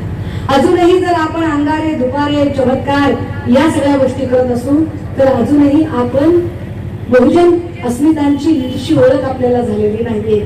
इतरांना जातीवादी म्हणताना जर आपल्यातली जात गेलेली नसेल तर आपण सुद्धा तितकेच प्रतिगामी आहोत. मी हे वारंवार सांगते की अमक्याने हनुमान चालीसा म्हणायची घोषणा केली. हनुमान चालीसा आम्ही म्हणू असं म्हणणारे तर बदमाश आहेतच आहेत, पण त्याला उत्तर देण्यासाठी म्हणून मी कशी एका दमात हनुमान चालीसा म्हणू शकतो असं म्हणून प्रतिस्पर्धी जेव्हा हनुमान चालीसा म्हणतात तेव्हा तेही तितकेच बदमाश आहे. कारण या दोन्हीही बदमाशांना हे कळत नाहीये की अरे हनुमान चालीसा म्हटल्याने काय फरक पडेल बरे? हनुमान चालीसा म्हटल्याने काही 110 वरचे डिझेल 70 वर येणार आहे का? हनुमान चालीसा म्हटल्याने काही दलितांवरचे अन्याय अत्याचार कमी होणार आहेत का? हनुमान चालीसा म्हटल्याने मुलींचे जे अल्पवयीन लग्न होत आहेत ती कमी होणार आहेत का? हनुमान चालीसा म्हणण्याने महागाईचा दर कमी होणार आहे का? हनुमान चालीसा म्हणण्याने इथली जातीयता संपणार आहे का? हनुमान चालीसा म्हणण्याने इथले अल्पसंख्याक सुरक्षित होणार आहेत का? आणि जर यातलं काहीच होणार नसेल तर प्रतिगामी उजव्या विचारसरणीची माणसं तुम्हाला ट्रॅक मध्ये अडकवू पाहतायत, ते तुम्हाला हनुमान चालीसेच्या नादाला लावतायत आणि तुम्ही त्यांना प्रतिउत्तर म्हणून एका दमात पुन्हा हनुमान चालीसाच म्हणताय.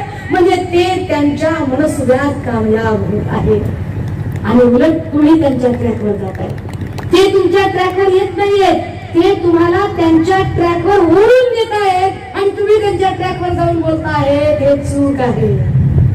हे कळले पाहिजे. हे प्रबोधन करणाऱ्याला कळले पाहिजे, हे बोलणाऱ्याला कळले पाहिजे, हे लिहिणाऱ्याला कळले पाहिजे आणि होय बहुजन अस्मितांची ओळख असणाऱ्या तमाम जनतेला कळले पाहिजे की यावर मुख्य प्रवाहातली माध्यमं काहीच का बोलत नाही. मुख्य प्रवाहातल्या एकाही माध्यमाने असे प्रश्न काय एकदाही निर्माण केले नसते. जी मुख्य प्रवाहातली माध्यमं कंटिन्युअसली 24/7 सतत चू चू चू चू चू चू चू चू चू चू करताय, ते एकदाही प्रश्न विचारत नाही की अमरावतीवरून एखादं जोडपं मुंबईला येतं तर काय येतं बाबा?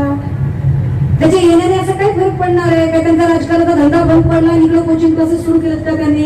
त्यांच्या कोचिंग क्लासमध्ये त्यांनी काय हनुमान चालीसाचा नवा कोर्स शिकवायला सुरू केलाय का? बरं कोर्स शिकवायचा तर त्याचं पॅम्पलेट वाटावं, घरात कसं घुसावं कुणाच्या? साधं गणित आहे ना. मला जर कोणी घरी बोलावलं नाही तर मी चहाला पण जाणार नाही. जातो का आपण शेजाऱ्याच्या घरी न बोलावता चहाला तरी? मग अख्खं राज्य म्हणते जाऊ नका, तुम्हाला अख्खं राज्य सांगते अरे जाऊ नका तिकडे. ज्याच्या घरी जायचे तोही म्हणते माझ्या घरी येऊ नका. तुमच्याबद्दल आदर आहे पण तुम्ही तुमचं म्हणणं तुमच्या घरात काय ते करा, माझ्याकडे नाही.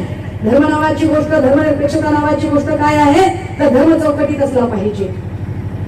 धर्म दुसऱ्यांच्या धार्मिक आयुष्यात हस्तक्षेप करायचा अधिकार नाही, हे धर्मनिरपेक्षतेचे तत्व सांगते. मग जर हे धर्मनिरपेक्षतेचे तत्व आहे, हीच बहुजन अस्मिता मानणाऱ्या महापुरुषांनी मांडलेली विचारधारा आहे आणि ती विचारधारा संविधानात आहे आणि संविधानाच्या प्रकरण 3 कलम 19 मध्ये आहे, तर त्याचे रक्षण करण्याची जबाबदारी सगळ्याच नागरिकांची आहे. नवे त्यापेक्षा कितीतरी अधिक पटीने ती लोकप्रतिनिधींची आहे. कारण लोकप्रतिनिधी शपथ घेतात, मैं भारतीय संविधान को साक्षी मानकर शपथ लेता हूं. अगर आपने शपथ ली है भारतीय संविधान को साक्षी मानकर म्हणण्याची, तर मग भारताच्या संविधानाने सांगितलेली गोष्टी या लोकांना का कळत नसेल बरं? काय लक्षात येत? आणि त्यांना ती कळत नाही तर आपण त्यांच्या लक्षात आणून द्यायला का कमी पडतो?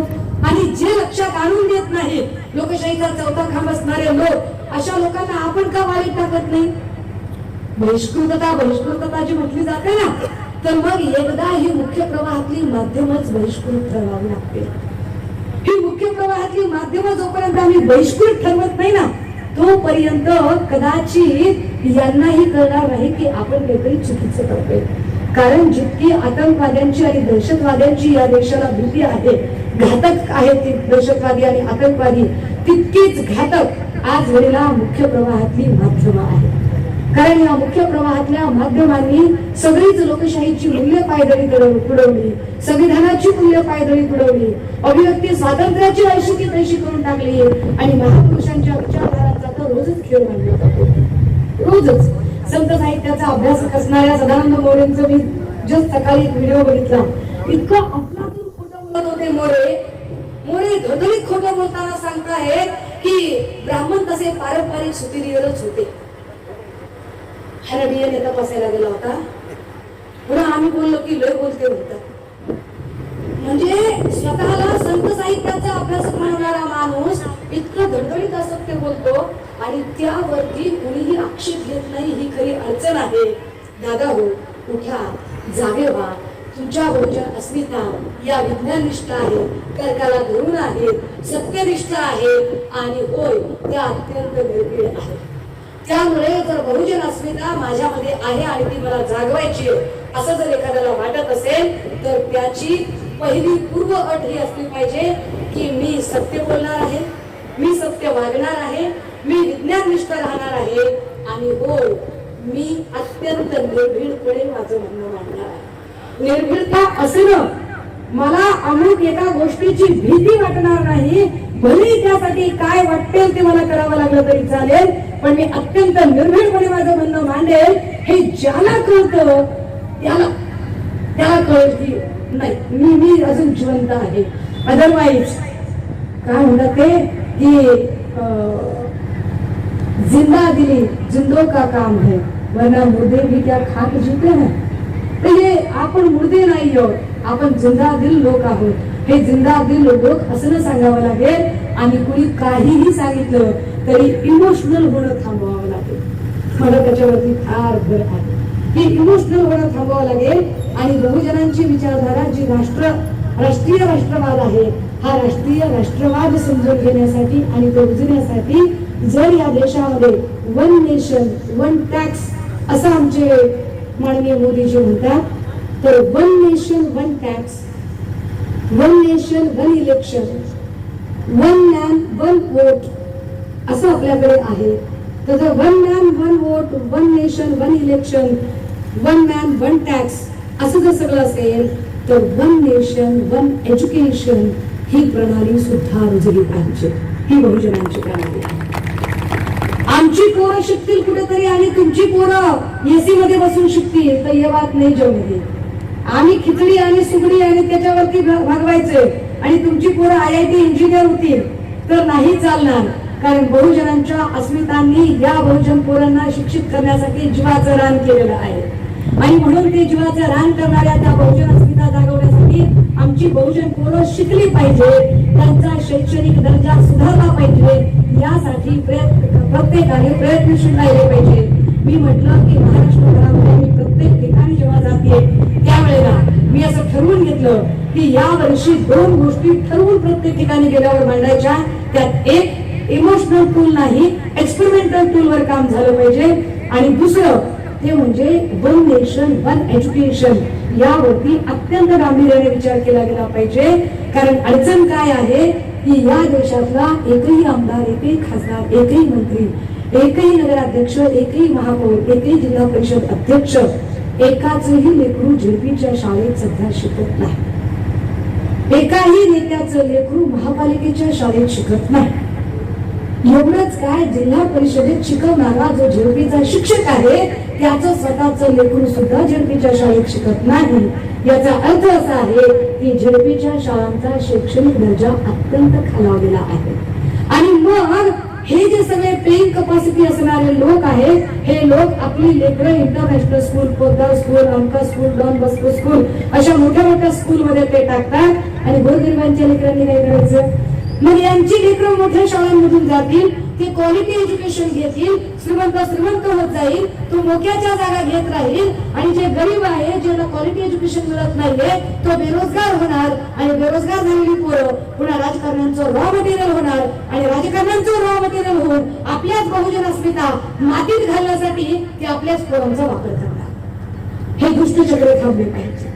हे दुष्टचक्र थांबवण्याची जबाबदारी आपली आहे आणि हे दुष्टचक्र थांबवण्यासाठी सरतेशेवटी मी आपल्याला हे सांगितले पाहिजे की जेव्हा कधी आपल्याकडे इलेक्शन येतं, त्या इलेक्शनच्या काळात जेव्हा बाहेरून एखाद्या पक्षाचा लीडर येतो, तो कुठल्याही पक्षाचा असू शकतो, तो काँग्रेसचा असू शकतो, तो राष्ट्रवादीचा असू शकतो, तो शिवसेनेचा असू शकतो, तो भाजपचा असू शकतो, कुठल्याही पक्षाचा.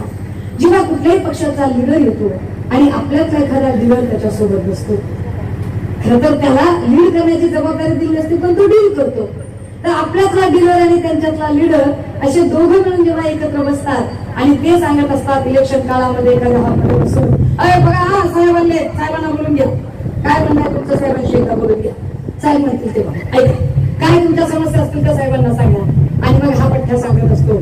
आपल्या समाजाची 4 माणसं सांगत असतात, साहेब आम्हाला काही नको, वैयक्तिकरित्या आम्ही एकदम भारी आम्हाला काही नको, आम्ही एकदम आमच्या आम्हाला काय पाहिजे तुमच्याकडून, आम्ही खाऊन पिऊन सुखी आहोत, आग्रह झालो आम्हाला काही नको. हा पण एक आहे साहेब, इथं आमची भरपूर वस्ती आहे, त्यामुळे या रस्त्याला अमक्या अमक्याचं नाव मिळालं पाहिजे, महापुरुषांचं नाव रस्त्याला दिलं गेलं पाहिजे. दादा हो, हा ट्रेंड बदलूया जरा. महापुरुषांचे नाव रस्त्याला देण्यापेक्षा महापुरुषांच्या रस्त्यावरून चालणे जास्त महत्वाचे आहे, ही गरज जरा होते आणि त्या पद्धतीने काम करूया. काही जण म्हणतात साहेब आम्हाला काहीच नको, पण ती आमची एवढी लोकांची वस्ती आहे, मग आम्ही हा चौक आहे, मग या चौकात आमच्या आमच्याचा पुतळा उभा राहिला पाहिजे. किती पुतळ्यांची काळजी घेता, जयंती पुतळ्याकडे बघता. पुतळ्यांमध्ये महापुरुष बंद करण्यापेक्षा पुतळ्यातले महापुरुष जरा मुक्त करूया. पुतळ्यातल्या महापुरुषांचं चैतन्यदायी रूप म्हणून त्या विचारधारा आपल्या छोट्या पिढीमध्ये रुजवण्यासाठी जास्त प्रयत्न करूया. त्यामुळे त्यांना पुतळे मागायची काही गरज नाही, अजिबात नाही. कारण सारखे आमचे संवाददाता जे लिहितात ना, भीम पुतळ्यात बंद केला बाई, भीम भजनात बंद केला बाई, सारे खाटीक जमले गा बाई, सुरे सरसर सरसावले बाई, कुणी मतासाठी विकतो गा बाई, कुणी स्वतःसाठी विकतो गा बाई, कुणी खुर्चीसाठी विकतो गा बाई, ग भीम माझा रडतो गा थाई थाई असं लक्षात ठेवलं. हे गलिच्छ राजकारण जरा थांबूया. मग काही लोक म्हणतात नाही हे पण नको आम्हाला, साहेब आमचं फक्त एकच म्हणणं आहे, काय साहेब आमची आता इकडे आमची एक स्वतंत्र स्मशानभूमी झाली, पण जायला रस्ता नाही स्मशानभूमीकडे जायला, आणि आमच्या स्मशानभूमीला कंपाऊंड वॉल नाही. मागणी काय आमची, तर आमच्या स्मशानभूमीला कंपाऊंड वॉल द्या. कशासाठी रे दादा, का मागताय स्मशानभूमीला कंपाऊंड वॉल? नेते तुम्ही सगळे नेते आहात, लोक तुम्हालाही म्हणत असतील. जनतेच्या लक्षात नसेल तर नेत्यांनी पण लक्षात ठेवावं की जेव्हा स्मशानभूमीच्या कंपाऊंड वॉलची मागणी करता तेव्हा सारासार विचार करा की स्मशानभूमीला खरंच कंपाऊंड वॉलची गरज आहे का? आणि जी मध्ये गेलेला आहे ती अजिबात बाहेर कधीच येणार नाही, आणि जे बाहेर आहे त्याला मध्ये जाऊच वाटत नाही. तिथं कंपाऊंड वॉल कशाला पाहिजे? स्मशानभूमीला कंपाऊंड वॉल करण्यापेक्षा, या असल्या काही फुटकळ मागण्या करण्यापेक्षा आपण जिवंत असतानाचे प्रश्न अजून सुटले नाही, मेल्यापाठच्या प्रश्नांचा कुठे विचार करता, त्यापेक्षा एक मागणी सर्रासपणे मी गावागावात सांगते, प्रत्येकाला सांगते, कारण ही नवी चळवळ आता उभी राहिली पाहिजे. कारण पूर्वी एकलव्याचा अंगठा मागत होते, आता अंगठा मागत नाही, आता भरमसाठ डोनेशन मागतात. आता जरा पद्धत बदलली आहे त्यांची, बहुजनांना शिक्षणापासून वंचित ठेवण्यासाठी. त्यामुळे प्रत्येक ठिकाणी सांगते की आता इलेक्शनला पुढारी जेव्हा दारात येईल तेव्हा त्याला ह्या असल्या गोष्टी मागण्यापेक्षा कंपाऊंड वॉल, रस्त्याला नाव, पुतळा, समाज मंदिराचा स्लॅब, ह्या असल्या गोष्टी मागणं जरा सोडून देऊ. मागायचं असेल तर त्याला एकच मागा, तो कुठल्याही पक्षाचा असो, आई सेड कुठल्याही पक्षाचा असो, त्याला एकच गोष्ट मागावी लागेल की साहेब आम्हाला फक्त आणि फक्त एवढाच एकच शब्द तुमच्याकडून हवा आहे की तुमचं लेकरू ज्या शाळेत, ज्या कॉलेजात, ज्या क्वालिटीचं एज्युकेशन घेतं त्याच क्वालिटीचं एज्युकेशन आमच्या लेकरांना मिळणार आहे का? बरं, बाकी कारण आपली सगळ्यात मोठी गरज ही क्वालिटी एज्युकेशनची गरज आहे. ही क्वालिटी एज्युकेशनची गरज जर एकदा पूर्ण झाली तर पुन्हा एकदा क्रांतीबा ज्योतिबा फुलेंना किंवा बाबासाहेबांना अपेक्षित असणारी जी पिढी आहे ती पिढी निश्चितपणे तयार होऊ शकेल. ती पिढी तयार करण्यासाठी गरज आहे त्या सगळ्या अस्मिता पुन्हा एकदा जाग्या करण्याची. आणि आता या अस्मितांना नख लावण्याचे प्रकार सुरू आहेत. मी माझ्या व्याख्यानाच्या समारोपाकडे येते. या सगळ्या अस्मितांना नख लावण्यासाठी ते तत्पर आहेत. ते लिहिताना बोलताना रोज मालिकांमध्ये तर आता अक्षरशः रतीब घातला जातोय, इतका रतीब घातला जातोय की बायकांना काही सुचलंच नाही पाहिजे पुढचं. बायका अशा अडकून पडलेल्या आहेत त्याच्यामध्ये की आता जर मालिका म्हणजे व्याख्यान जर उशिरा सुरू झाला असेल तर काही बायका म्हणतील अजून आवाज ये नाही बरं का, हा मग जरा एकदा बघतेच अरुंधतीचं काय चाललंय ते, जरा मला ते दीपिका कार्तिकचं जरा एकदा बघूचते. नाद लागून गेलाय. आपल्या आयुष्यात काय घडते त्याच्याशी बायकांना काहीच घेणं देणं नाहीये. तिकडे रुपेरी पडद्यावरचं काय चाललेलं आहे ते त्यांना बघतायत. त्या रुपेरी पडद्यांवरच्या आयुष्याने तुमच्या आयुष्यात काही फरक पडणार नाही, लक्षात घ्या. कारण दिग्दर्शकांनी सांगितलेली वाक्य 10 वेळा रिटेक करून ते एक टेक ओके करतात.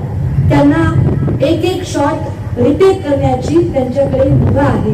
पण आमच्या वास्तव जिंदगीमध्ये जर पहिल्या शॉट मध्ये जर आम्ही टेक ओके दिला नाही तर जिंदगीतनं शॉट व्हायची वेळ येईल, ही आमची परिस्थिती आहे. त्यामुळे जरा वास्तव जिंदगीचा विचार करूया आणि वास्तव जिंदगीमध्ये आमच्या बहुजन अस्मितांना न घालवण्यासाठी आये दिन ज्या बहुजन अस्मितांना जोजवण्याचे आणि जोपासण्याचं काम भारतीय संविधानातील कलमांमध्ये वेगवेगळ्या विचारधारा जपण्याचं, मूल्य संवर्धनाचं काम केलं. त्या संविधानाला जे लोक न घालवू पाहत आहेत अशा लोकांपासून सावध राहावं लागेल. कारण आये दिन ते सांगत आहेत की हम संविधान बदलने वाले हैं, हम संविधान बदलने हैं. मी याच भुसावळ पासून जवळ असणाऱ्या वरणगावच्या दीपनगर मध्ये बोलताना असं म्हटलं होतं की संविधान बदलू शकत नाही. दादा तुम्ही ते सगळं भाषण रेकॉर्ड केलं होतं, मला वाटतं त्याला मिलियन मध्ये व्ह्यूज होते. हे मीच म्हटलं होतं की संविधान बदलू शकत नाही. पण दादा हो हे समजून घ्या नीटच की भारतीय राज्यघटनेच्या कलम 368 मध्ये जी घटना बदलाची प्रोसेस सांगितली त्या प्रोसेस मध्ये त्यांनी सांगितलं होतं की घटना बदलाच्या प्रोसेस मध्ये 3 प्रकार, साधे बहुमत, विशेष बहुमत आणि निम्म्यापेक्षा अधिक राज्याचे आणि केंद्राचे बहुमत हे अतिविशेष बहुमत, अशा 3 पद्धती होत्या. यातली जी तिसरी पद्धत होती, पहिल्या पद्धतीतलं साधा बहुमत म्हणजे 100 पैकी 51 असतील तरी साधा बहुमत, ही बहुमत छोट्या छोट्या दुरुस्त्या करण्यासाठी वापरलं जात होतं. दुसऱ्या प्रकारचं बहुमत 2 राज्य 2 नद्यांचे प्रश्न सोडवण्यासाठी 368B, आणि तिसरा प्रकार जो वापरला जात होता तो घटनेची चौकट बदलण्यासाठी. आणि चौकटीत काय सांगितलं होतं त्यांनी, एक या देशाचे नाव भारत असेल ते कधी बदलणार नाही. दुसरं मूलभूत हक्कांवर गदा येणारा कायदा करता येणार नाही म्हणजे कलम 12 ते 35. तुमचा अॅट्रॉसिटीचा जो सुरक्षा कवच आहे ते 12 ते 35 मध्ये आहे. तुमचा बोलण्याचा, लिहिण्याचा, सभा घेण्याचा, मोर्चे करण्याचा, आंदोलन करण्याचा जो सगळा अधिकार आहे तो त्या 12 ते 35 मध्ये आहे. तुम्हाला दाद मागायची असेल कोर्टाकडे तर आर्टिकल 32 ते 12 ते 35च्या दरम्यान आहे. कायद्यासमोर सगळे समान ते 12 ते 35 मध्ये आहे. तुमचा आरक्षणाचा अधिकार कलम 14 तो 12 ते 35 मध्ये आहे. स्पृश्य अस्पृश्य भेद नष्ट करणे कलम 16 ते 12 ते 35 मध्ये आहे. रिझर्वेशन इन प्रमोशन 16(4) ते 12 ते 35 मध्ये आहे. म्हणजे फार महत्वाचं प्रकरण आहे आणि हे प्रकरण बदलण्यासाठी ते फार प्राणांतिक तडफडीनं प्रयत्न करत आहे. आणि मी असं म्हणत होते की ही चौकट सहजासहजी बदलू शकत नाही. चौकटीतल्या तिसऱ्या गोष्टीत त्यांनी सांगितलं होतं की कायदे मंडळ, कार्यकारी मंडळ, न्यायमंडळ हे तिघे वेगवेगळे असतील, तिघांच्या वर कोणी असणार नाही. तिघांना स्वतंत्रपणे निर्णय घेण्याची स्वायत्त यंत्रणांचे स्वातंत्र्य अबाधित ठेवलेले आहे भारतीय संविधानात. पण मागच्या 4 वर्षात 7 वर्षात आपण बघत आहोत ईडी, सीबीआय सारख्या स्वायत्त यंत्रणा काही पद्धतीने राजकीय फायद्यासाठी सध्या वापरल्या जात आहेत. या ईडी, सीबीआय सारख्या स्वायत्त यंत्रणा ज्या राजकीय फायद्यासाठी वापरल्या जातात ही संविधान बदलाचीच प्रक्रिया आहे, हे समजून घ्या. आणि चौथी गोष्ट मी असं सांगत होते की वर सांगितलेल्या पद्धतीत कधीही बदल होऊ शकत नाही. कारण पद्धतीत बदल करायचा असेल तर वर 272 पेक्षा अधिक बहुमत आणि खाली निम्म्यापेक्षा अधिक घटक राज्यांचे बहुमत त्यांच्याकडे असले पाहिजे 368 पण सध्याच्या परिस्थितीत काय आहे हे मीच 2010 पर्यंत सांगणारी मुलगी आज पुन्हा एकदा सांगते की हो, त्यांनी हे अशक्य शक्य करून दाखवायला सुरुवात केली. कारण 1980 नंतरचं राजकारण हे युतीचं राजकारण असं भारतीय राजकारणाचं वैशिष्ट्य होत चाललं होतं आणि युतीच्या राजकारणात कुठल्याच पक्षाला स्पष्ट बहुमत मिळत नव्हतं. परंतु आम्ही 2019 आणि आता या इलेक्शन मध्ये बघत आहोत की 300 पेक्षा जास्त खासदारांची संख्या सध्या भाजपकडे आहे. क्लिअर कट मेजॉरिटी त्यांच्याकडे केंद्रात आहे आणि राज्यातली परिस्थिती अशी आहे, विधानसभा असेंब्लीचं जर बहुमत बघितलं तर राज्यसभेत आज घडीला त्यांच्याकडे 100 पेक्षा जास्त खासदार राज्यसभेत आहे. गेल्या 70 वर्षात कुठल्याही पक्षाकडे इतके खासदार राज्यसभेत नव्हते. ती संख्या सध्या भाजपकडे आहे आणि या पाशवी बहुमताच्या बळावर ते पाहिजे तो बदल करू शकतात. हा पाहिजे तो बदल करणं म्हणजेच ज्या बहुजन अस्मिता जोपासण्यासाठी त्यांचा नियमिष्ट विचार संविधानिक कलमांच्या रूपात घातलेला होता, त्या संविधानाला ते नख लावू शकतात. अशा वेळेला तुम्ही कुठे आहात? तर तुम्हाला जागं होण्याची गरज आहे. तुम्हाला जरा सचेत राहण्याची गरज आहे आणि सचेत राहताना एक गोष्ट करण्याची गरज आहे की आम्ही इमोशनल होणार नाही. इमोशनल होऊन आमचं नुकसान करून घेणार नाही. आम्हाला एक्सपेरिमेंटल व्हायचंय, ते जास्त गरजेचं आहे. आणि म्हणून सगळा काय म्हणता येईल अगदी मूलभूत विचार जो आहे तो मूलभूत विचार आपल्याला कळला पाहिजे. तो मूलभूत विचार असा आहे की पहिल्यांदा जिथं धोका जाणवतोय ना तिथं पटकन जागा होणं जास्त गरजेचं आहे. जिथं पहिल्यांदा धोका जाणवतोय तर हे जर कळलं नाही तर मात्र खूप प्रॉब्लेम क्रिएट होऊ शकतात. तुम्हाला ते कळेल अशी अपेक्षा आहे. मंडळी, मी इतकं जीव तोडून बोलते आणि व्यक्ती सापेक्ष नाही, विचार सापेक्ष असल्या पाहिजेत अस्मिता असं वारंवार सांगते. तर तुम्हाला ते कळलं असेल असं गृहीत धरते आणि शेवटच्या 1.5 मिनिटामध्ये चला जो सगळीकडे आपण सध्या प्रयोग करून बघतोय तो तुमच्यावरही करूया. मला असं वाटतंय की तुम्हाला तो प्रयोग जमेल. मुकुंद दादा आता बहुतेक सचेत असतील, आता जागे असतील. हा, पण खाली आमचे जगनभाई किंवा अजून सगळेजण माणसं जे आहेत ती माणसं कदाचित अजून जे मला मांडायचंय ते पोचतंय तुमच्यापर्यंत असं मला तरी वाटतंय. पोचली का नाही ती बघूया. इमोशनल होणं टाळूया. चला दणक्यात घोषणा देऊया, दणक्यात जयघोष करूया. जरा आपल्या महापुरुषांच्या नावाने जरा जोरात घोषणा देऊया. हा परिसर दुमदुमला पाहिजे. माझी विनंती असेल सगळ्यांना की सगळ्यांनी एका आवाजात घोषणा द्यायच्या. मी म्हणते तेवढं माझ्या पाठीमागे सगळ्यांनी म्हणायचंय. सगळे बाया, पोरं, म्हातारे, पतारे, लेकरं, बाळ, करणे, ताटे, पोरं, पुरी सगळे सगळे सगळे एका आवाजात घोषणा द्यायचे. मी जेवढं म्हणते तेवढं माझ्या पाठीमागे सगळ्यांनी म्हणायचंय. न लाजता म्हणायचंय, न संकोचता म्हणायचंय. लक्षात ठेवा, जे बैमान असेल, जे बदमाश असेल, जे डिलिंग करणार असेल त्याच्या तोंडातून आवाज निघाला नाही. जे खासक असेल, जे इमानदार असेल ते दणक्यात घोषणा देईल. आता तुम्ही ठरवा की तुम्ही कोण आहात ते. बैमान आणि बदमाशाच्या तोंडातून आवाज निघाला नाही. मी माझी विनंती आहे की मी जेवढं म्हणते तेवढं माझ्या पाठीमागे सगळ्यांनी म्हणायचंय. एका आवाजात म्हणायचंय, दणक्यात म्हणायचंय. I just want to do one experiment on a lot of you. मला तुमच्यावर प्रयोग करायचा आहे. मला बघायचंय तुमच्यापर्यंत माझं म्हणणं पोहोचलंय का. चला मी जेवढं म्हणते तेवढं माझ्या पाठीमागं न लाजता न संकोचता सगळ्या इमानदारांचे आवाज बघूया. मला इथे किती इमानदार उपस्थित आहेत ते इमानदारांचा आवाज आला पाहिजे. चला दणक्यात घोषणा देऊया. बोला. विश्वरत्न डॉक्टर बाबासाहेब आंबेडकरांचा थांबा. दोघा चौघापर्यंत पोहोचलो रे. जिंकलो बाबा, जिंकलो मी काहीतरी, जिंकलो मी काहीतरी. किमान एकापर्यंत तरी पोहोचलं हे महत्वाचं नाही. बहुतेक ते मुकुंदादा तुमच्या सोबत आलेले असतील आधीचे की त्यांच्यापर्यंत पोहोचले ते. आता आमचा समजा विशाल भाऊने एवढी सगळी मेहनत घेतली, सारेन दादाने एवढं फार म्हणजे अगदी 15 दिवस मागेल नाही ताई तुम्ही एक वेळ दिलीच पाहिजे. भुसावळला खूप दिवस झाला तुम्ही आलाच नाही आणि मी इकडे एवढी आले जीव तोडून आणि इतकं जीव तोडून तुम्हाला सांगते आणि पोचले का नाही तुम्हाला विचारते. मी काय म्हणलं तुम्हाला, मी तुम्हाला 10 वेळा म्हणलं की मी जेवढं म्हणते तेवढंच माझ्या पाठीमागं म्हणा, जेवढं म्हणते तेवढंच माझ्या पाठीमागं. मी म्हणलं विश्वरत्न बाबासाहेब आंबेडकरांचा बोल. तुम्ही काय म्हणायला पाहिजे, विश्वरत्न डॉक्टर बाबासाहेब आंबेडकरांचा. विजय असं म्हणायचं कोणी शिकवलं होतं तुम्हाला? का म्हणलात? काय इमोशनल झालात? इमोशनल होऊ नका म्हणते मी, एक्सपेरिमेंटल व्हा. इमोशनल होण्याने खूप घात निघतोय आमचा. चला अजून एकदा प्रयोग करूया. विजय असं म्हणायचं का? चला विजय असं म्हणूया. फक्त इमोशनल होऊ नका. चला दणक्यात, पण आवाज फार कमी निघाला. आणि इमानदारांची संख्या एवढी थोडी आहे का? हा, इतका कमी आवाज कसा एवढ्या मोठ्या संख्येचा? बघा जरा दणक्यात आवाज येऊ द्या. लेकरो बाळ बाया पोरं म्हातारे कोतारे तोरणे ताटे सगळ्यांचा आवाज दणक्यात द्यायला पाहिजे. या वेळेला नक्की जयघोष करूया. विजय असं म्हणायचंय, जय जयकार करायचंय. मी महापुरुषांचा नामोल्लेख करते आणि तुम्हाला जोरात जयकार करायचा आहे. चला दणक्यात घोषणा देऊया.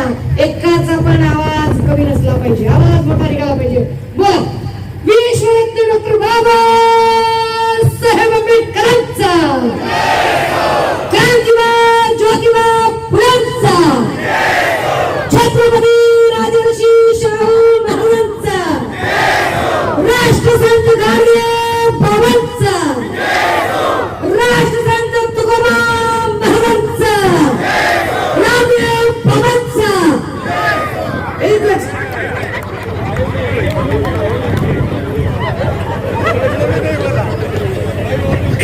काय झालं ते तुमच्या आधी विजय असो म्हणण्यावर मी का आक्षेप घेतला हे आता लक्षात आलं असेल. काय झालं माहितीये का, गंमत काय याच्यातली सांगते. जेव्हा मी महापुरुषांची नावं घेतली, जेव्हा मी तुमच्या अस्मितांना गोंजारलं, चिचकारलं, ललकारलं, जोजवलं, तेव्हा तुमचं स्फोट जाग झालं. तुम्ही जोश मध्ये आला, तुमचा जरा मेंदू असा तापला, तुमच्या धमन्यांमधलं रक्त असं उसळायला लागलं, तुम्ही अशा उत्साहात आलात आणि मी बरोबर तुमची सायकोलॉजी ओळखली आणि मी दनादन महापुरुषांची नावं घ्यायला सुरू केलं. तो तुमच्यातला उत्साह एकदम असा शिगेला पोचायला लागला. जसाही तुमचा उत्साह शिगेला पोचला असं माझ्या लक्षात आलं, मी बरोबर माझा डाव टाकला. जोश मध्ये आपण खुश झालो. काय होतंय, मी आधीच्या विजय असं म्हणण्यावर का आक्षेप घेतला, त्याचं उत्तर याच्यात एक आलं हो की इथं उभं राहून बोलणारा एखादा लबाड नेता अशाच पद्धतीने आपल्या अस्मितांना गोंगारतो, ललकारतो, चुचकारतो, झुरझवतो आणि मग तो 4 महापुरुषांची नावं घेतो.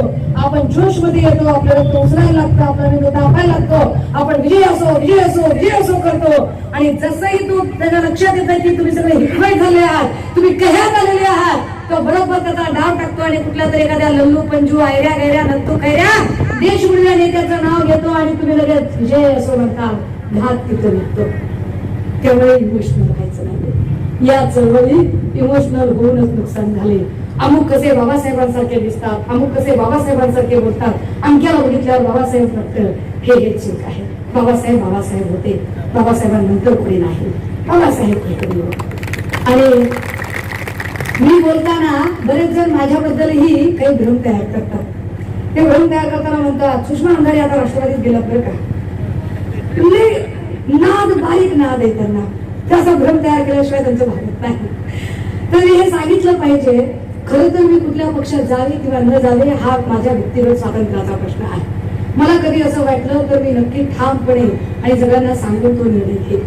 परंतु ज्यांनी हा भ्रम तयार केला तो भ्रम करणाऱ्यांना हे माहिती असले पाहिजे की गणराज्य संघ नावाचा आम्ही प्लॅटफॉर्म चालवतो, ज्या गणराज्य संघाच्या मार्फत राज्यभर आम्ही संविधानिक मूल्यभान जागवण्यासाठी काम करतो.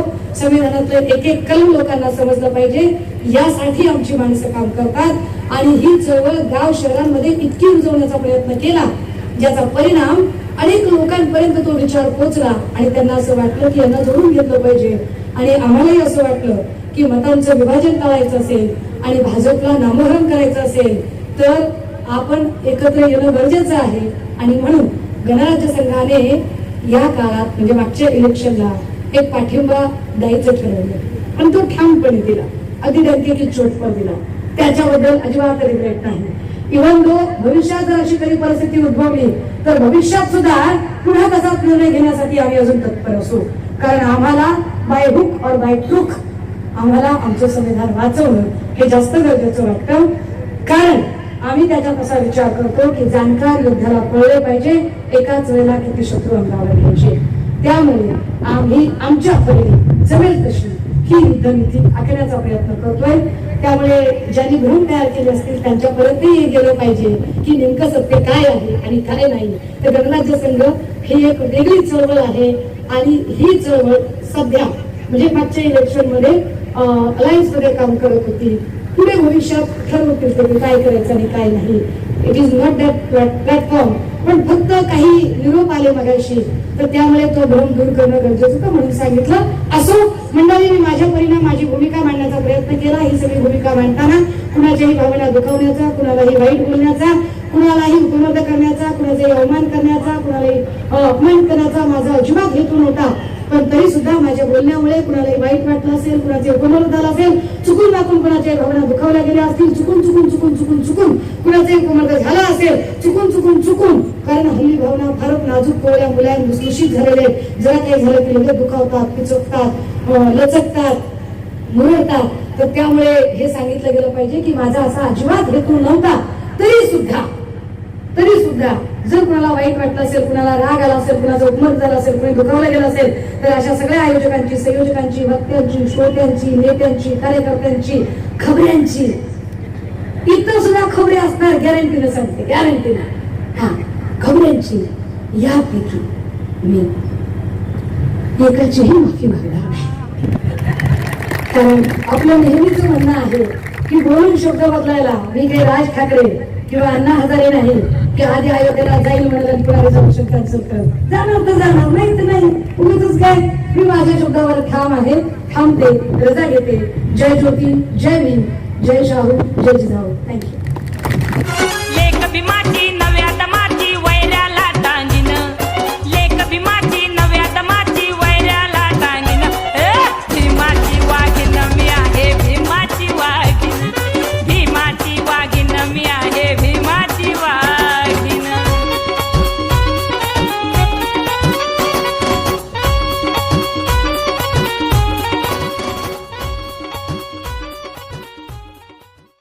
Subscribe now and press the bell icon. Never miss an update.